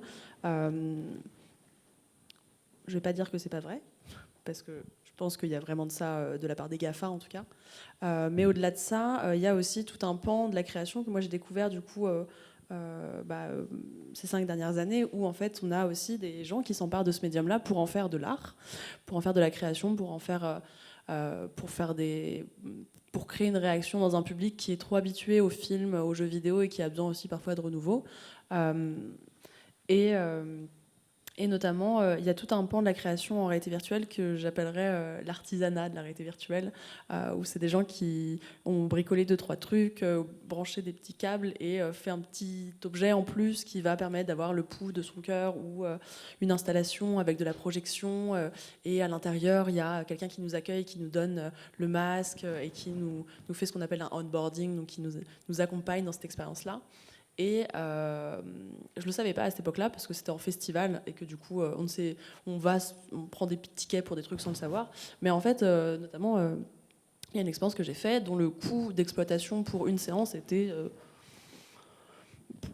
clairement plusieurs dizaines de milliers d'euros. Donc en fait, j'étais en train de faire une expérience la plus luxueuse de ma vie sans le savoir, parce qu'en fait, c'était des gens qui étaient ultra passionnés et qui avaient fait un projet qui était superbe, techniquement assez complexe, et c'est pour ça qu'il coûtait aussi cher. C'est aussi pour ça qu'il n'existe plus, c'est parce qu'il n'y avait pas de business model qui faisait qu'ils allaient trouver de l'argent. Par contre, bah oui, l'espace de 1 an, ce projet, il a tourné un petit peu en festival, il a été vu, il a émerveillé des gens. Moi, j'ai été émerveillée. Ça m'est aussi arrivé dans d'autres expériences de pleurer en réalité virtuelle. Et je pense qu'il y a tout un pan de la réalité virtuelle qui se partage hors du masque, dans le masque parfois, avec lequel parfois on se rend compte qu'il y a peu de gens qui ont eu la chance de pouvoir se connecter à cette partie-là de l'intérêt en fait de la réalité virtuelle, parce que effectivement, sinon je ne serais pas là sur cette scène à dire que la réalité virtuelle c'est quand même un peu chouette, et que les métaverses ça peut être cool, parce que effectivement aujourd'hui on a d'autres priorités, notamment les questions écologiques, c'est sûr. Mais ce dont vous parlez, ça m'a fait penser au départ, par exemple, de Second Life. Son fondateur, je ne me souviens pas le nom, avait vraiment une vision utopique et vraiment inspirée des beatniks. Et l'idée, c'était que tout soit libre, tout soit free. Et puis, sauf que il n'arrivait pas à développer. Et en fait, c'est quand ils ont trouvé le business model qui allait faire que tout serait à vendre, que enfin Second Life a pu être développé. Donc très clairement, bien sûr qu'il faut vendre la 5G, il faut vendre le cloud gaming, il faut vendre... Mais pas que ça. Voilà. Moi, je souscris à tout ce que vous avez dit. Après, c'est vrai qu'on a beaucoup parlé, en particulier d'un industriel, mais on pourrait imaginer des métavers qui se créeraient par des communautés. Il y a un truc là qui s'est créé, qui est l'Open Metaverse Foundation. C'est un truc qui est issu de la Linux Foundation. L'idée, c'est plutôt d'essayer de concevoir des protocoles ouverts, du logiciel libre, des choses comme ça. Donc peut-être ça pourrait marcher.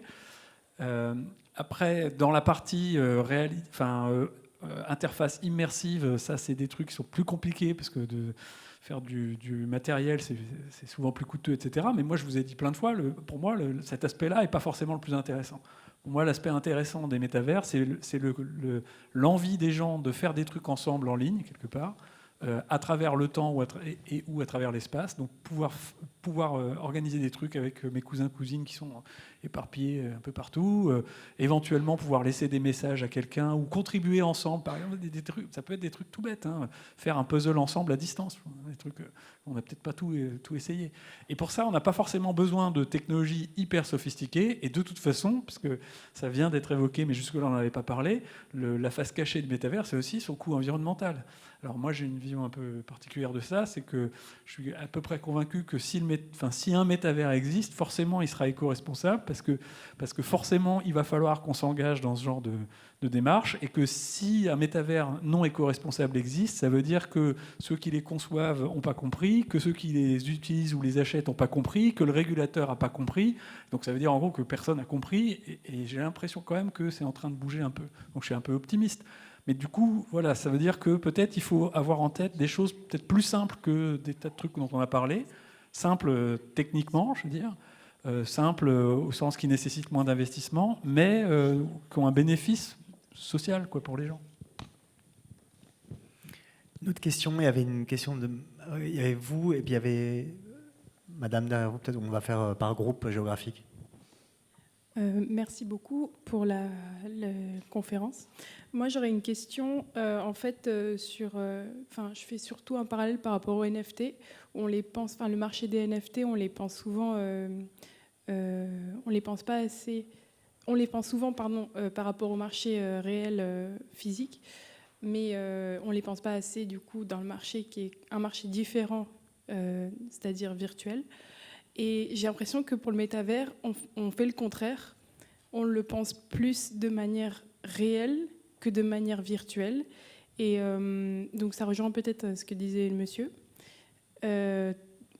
Mais comment, en fait, moi je pense que... Comment est-ce que vous pouvez rebondir sur ça? Est-ce qu'il n'y aurait pas une manière de penser plus de manière réelle que virtuelle le métavers? Parce que j'ai l'impression qu'on pourrait l'appliquer dans la réalité plutôt qu'à travers que des écrans. Enfin, je veux dire, chez nous et à travers des écrans. Oui, il y a pas mal de gens qui pensent que finalement, le plus intéressant dans les métavers, ce sera tout ce qui sera réalité augmentée et non pas la réalité virtuelle. Donc, que le réel soit toujours là, mais qu'on l'augmente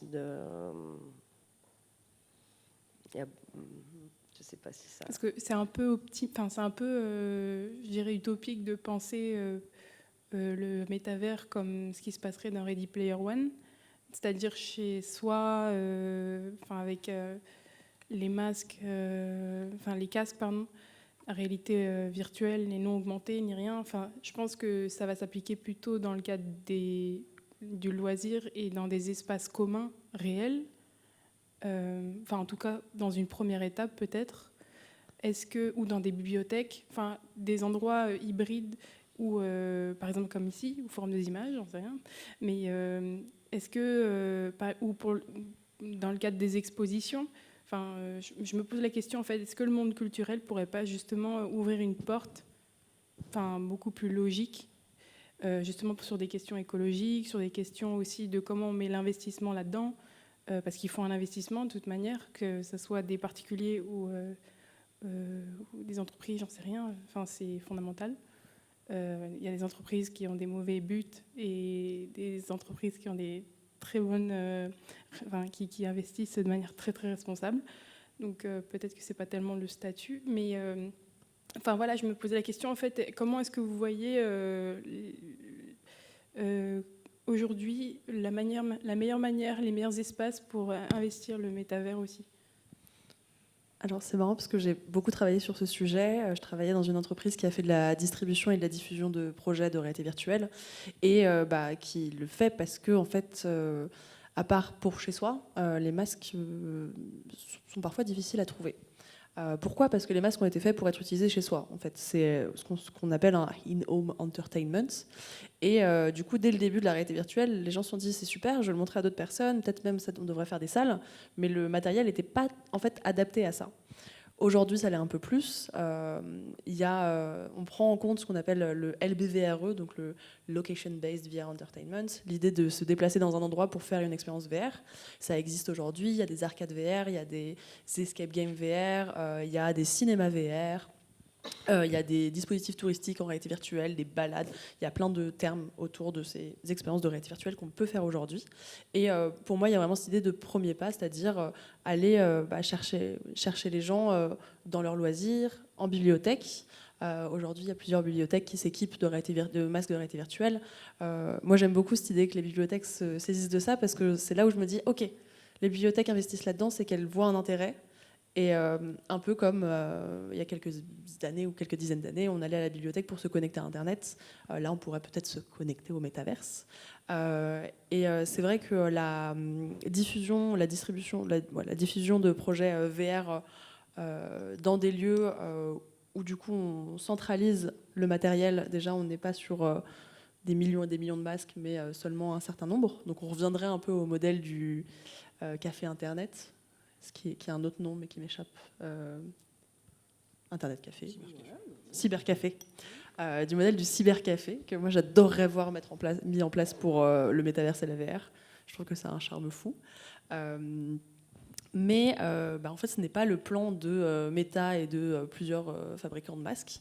Par contre, effectivement, pour des entreprises de taille moyenne comme celle dans laquelle j'ai travaillé, par exemple, l'idée, c'est justement d'aller vers ça, de pousser l'existence de ces espaces de réalité virtuelle qui sont ouverts à plusieurs personnes pour mutualiser le matériel, l'énergie, mais aussi parce que ces dispositifs-là, ils sont hébergés dans des musées, dans des bibliothèques. Ça met un peu de temps. C'est compliqué à imposer dans ces espaces, enfin à amener dans ces espaces, mais c'est ce qui est en cours, j'ai l'impression. Et aujourd'hui, le fait que le Louvre est un espace de réalité virtuelle pendant une exposition, que comment s'appelle, la pyramide de Khéops, qui est une expérience VR, a été présentée à l'Institut du monde arabe et maintenant à Confluence dans le musée à Lyon. Voilà, il y a des expériences de réalité virtuelle qui sont des vraies œuvres muséales, présentées, éducatives, tout ça. Et on n'en a pas trop parlé aujourd'hui, c'est vrai. Il y avait d'autres questions. Voilà. Là, il y a une... Ouais. Du coup... pardon, vous avez le micro. Okay. Après, C'est bon.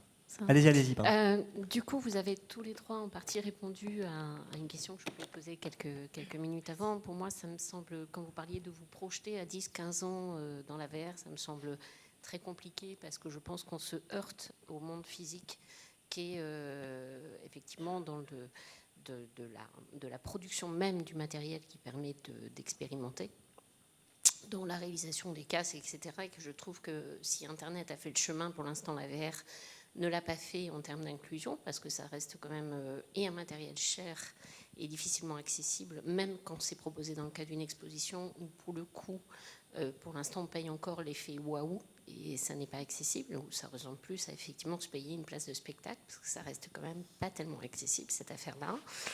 Et qu'il y a aussi un autre sujet environnemental qui est ce monde qui continue de tourner, même quand on n'y est pas.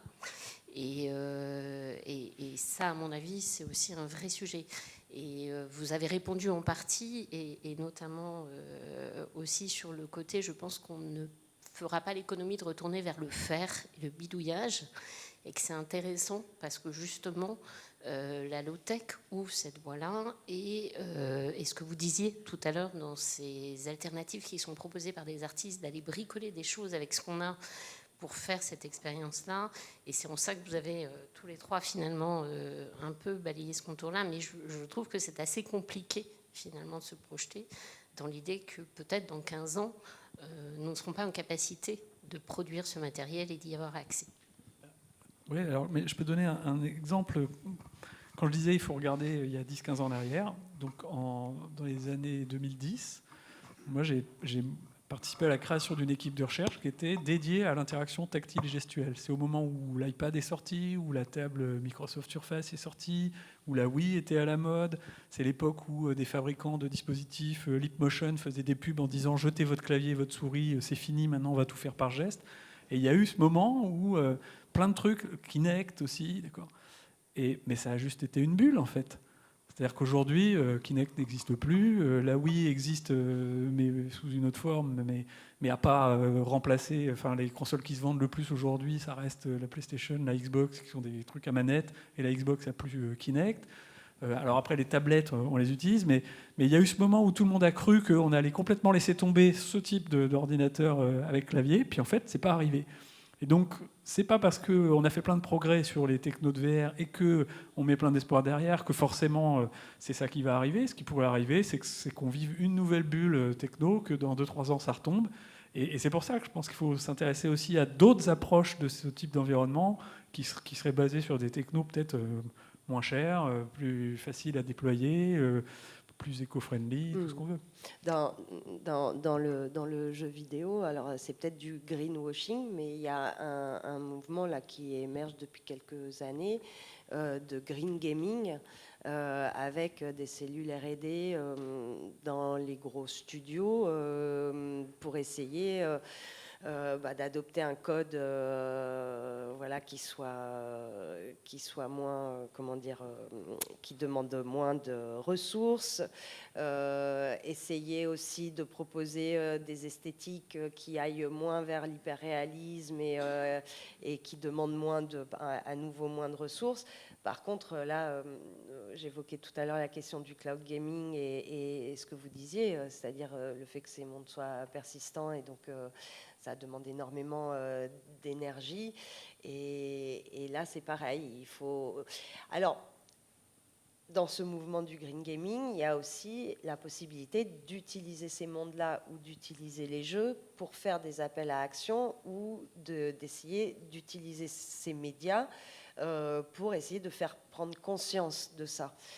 Donc on peut pirater ou on peut hacker, voilà, pour essayer de retourner les choses. C'est pas la généralité, mais ça commence à être présent. Il y a une initiative en particulier, si ça vous intéresse, une liste de diffusion qui s'appelle IGDA for the Climate, et qui est une liste de diffusion qui informe de toutes les initiatives dans ce sens-là, que ce soit en termes de code, de techno, d'esthétique. C'est jeu vidéo, hein, c'est pas métavers. Alors, je le place rapidement. Je sais qu'il y a une question qui va se poser. Il y a une personne qui s'appelle Landia Egal, qui est productrice chez Tiny Planets, qui justement est en train de mener une mission qui, d'ailleurs, il me semble, a été financée par l'État pour mesurer et, à terme, évidemment, réduire l'impact carbone et autres de la réalité virtuelle. Elle a un projet pilote qui s'appelle Okawari, qui est très critique justement d'une surconsommation. Et c'est assez passionnant justement tout le travail qu'elle fait sur comment réduire, comment améliorer, elle qui est très investie dans ces questions écologiques. Voilà. Pardon. Et je pense qu'effectivement, c'est un média finalement comme un autre, et que voilà, que c'est une technologie. Et ce qui est intéressant, je trouve, c'est que les gens, après l'effet waouh de la technologie, des gens qui viennent par exemple du jeu, du gaming, qui avaient 25 ans et qui se sont intéressés et qui ont développé ça aujourd'hui quelques années de plus et s'intéressent surtout au contenu et à l'objectif de ces médias et qu'est-ce qu'on en fait, et espérons que ça deviendra vertueux. Madame. Bonsoir. D'abord, je voulais vous remercier pour vos présentations. Pour un peu de contexte, en fait, moi, j'ai publié un mémoire de recherche quelques mois avant l'annonce de Facebook sur Horizon World, où je faisais une archéologie de Second Life, dans laquelle je redécouvrais l'environnement, l'ennui, l'image de la suburb qui est extrêmement forte. Et en fait, maintenant, je suis en doctorat. Et je continue un peu ces recherches dans un moment qui, pour moi, est un peu un moment d'absurdité, où j'ai l'impression que, en fait, on parle d'un futur prospectif, donc d'une utopie finalement. On imagine un futur un peu comme il a déjà existé. Il y a une littérature qui est absolument extraordinaire sur les questions qu'on vient d'aborder, sur la gouvernance, sur les questions d'immersion, sur les questions d'esthétique, d'art, etc., etc. Il y a énormément d'écrits dessus, et je me demande pas si on ne devrait pas beaucoup se baser dessus pour essayer d'imaginer justement ces mondes futurs et essayer déjà de se poser la question si, en fait, s'ils sont désirés, ces mondes-là. Parce que j'aurais pu être dans cette discussion, parce que je sais pas, ça m'a beaucoup inspiré un peu à tous les niveaux, mais oui, enfin bon, voilà, je me posais la question de si on n'est pas déjà... Vous pensez qu'ils ne sont pas désirés? Honnêtement, pour encore travailler justement sur ces mondes-là, pour regarder beaucoup de vidéos sur YouTube de personnes justement qui voient ces mondes du futur, Horizon Worlds par exemple, comme une redite complète de Second Life, une réplique en fait.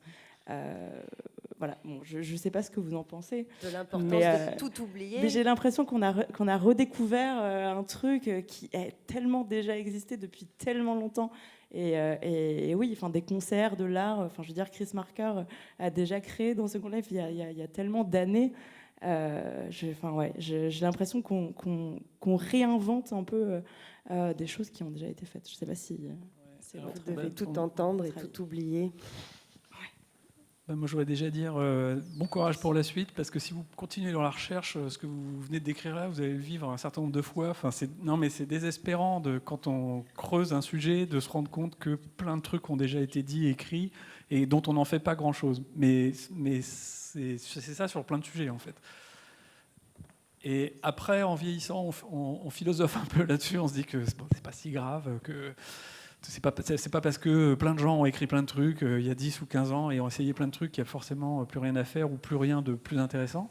Et ce qui m'amène à la deuxième remarque, c'est que finalement, la question, c'est peut-être pas tellement est-ce que les mondes qu'on nous propose sont désirables, mais ce serait plutôt, comme dirait Philippe Catherine, au fond, qu'est-ce qu'on veut, au fond, qu'est-ce qu'on souhaite, quoi. Qu'est-ce qu'on désire parce que, encore une fois, rien n'est inéluctable. Tous les trucs qu'on nous propose, c'est des propositions, ça arrivera ou pas.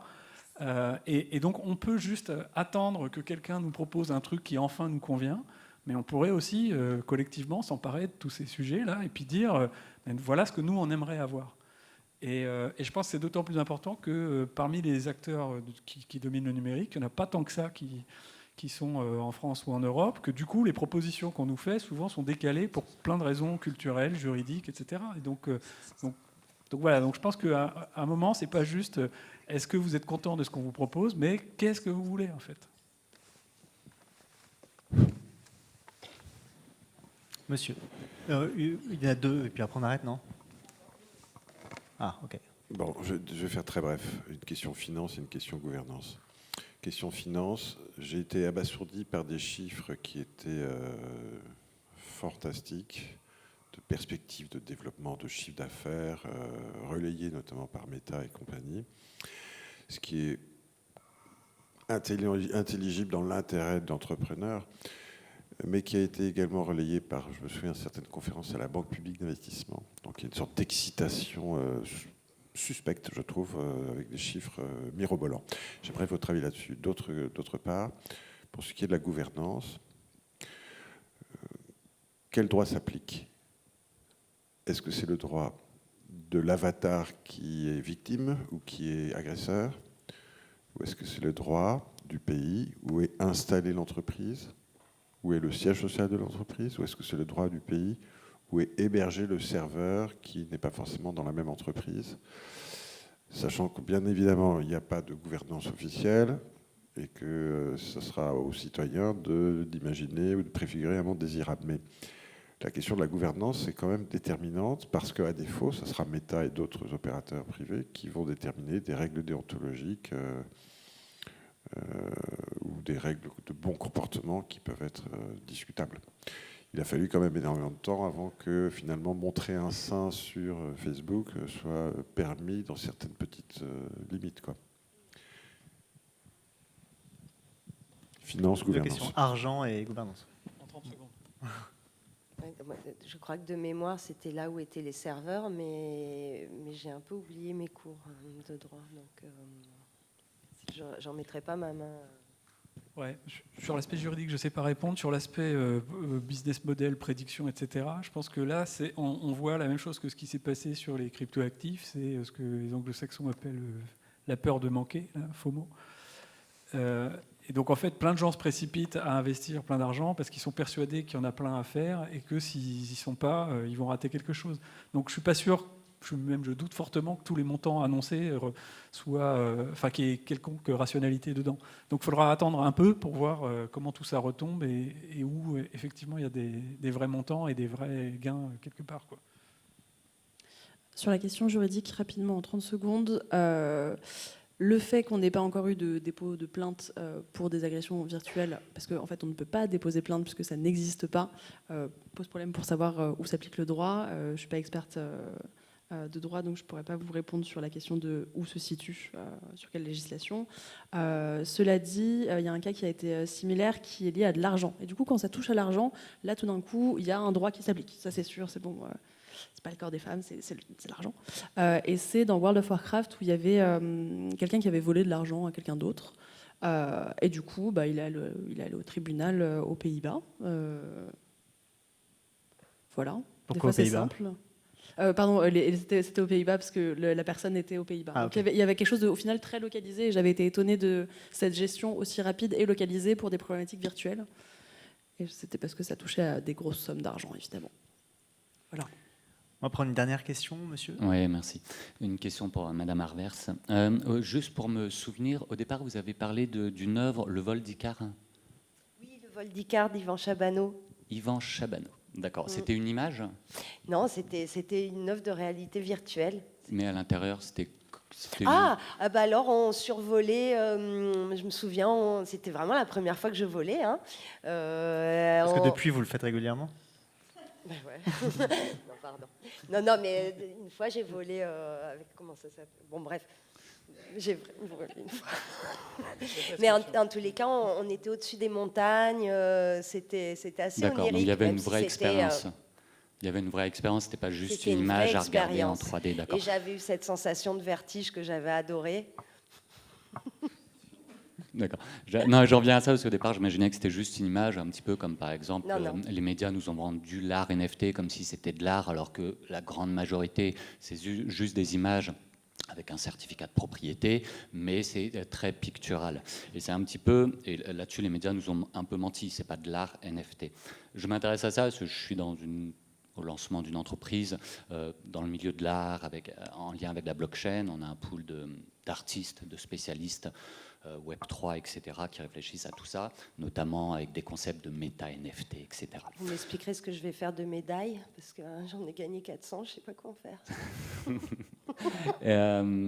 Et oui, j'ai réfléchi à tout ça, parce qu'en fait, aujourd'hui, c'est un petit peu comme si les frères Lumière inventent le cinéma et ils filment du théâtre. Et donc, au moment où ils inventent le cinéma, ils filment une pièce de théâtre. Et aujourd'hui, pareil, on refilme la même pièce de théâtre. Et tout à l'heure, vous disiez, par rapport à cette œuvre, que vous trouviez que ça n'avait pas beaucoup évolué en termes d'image.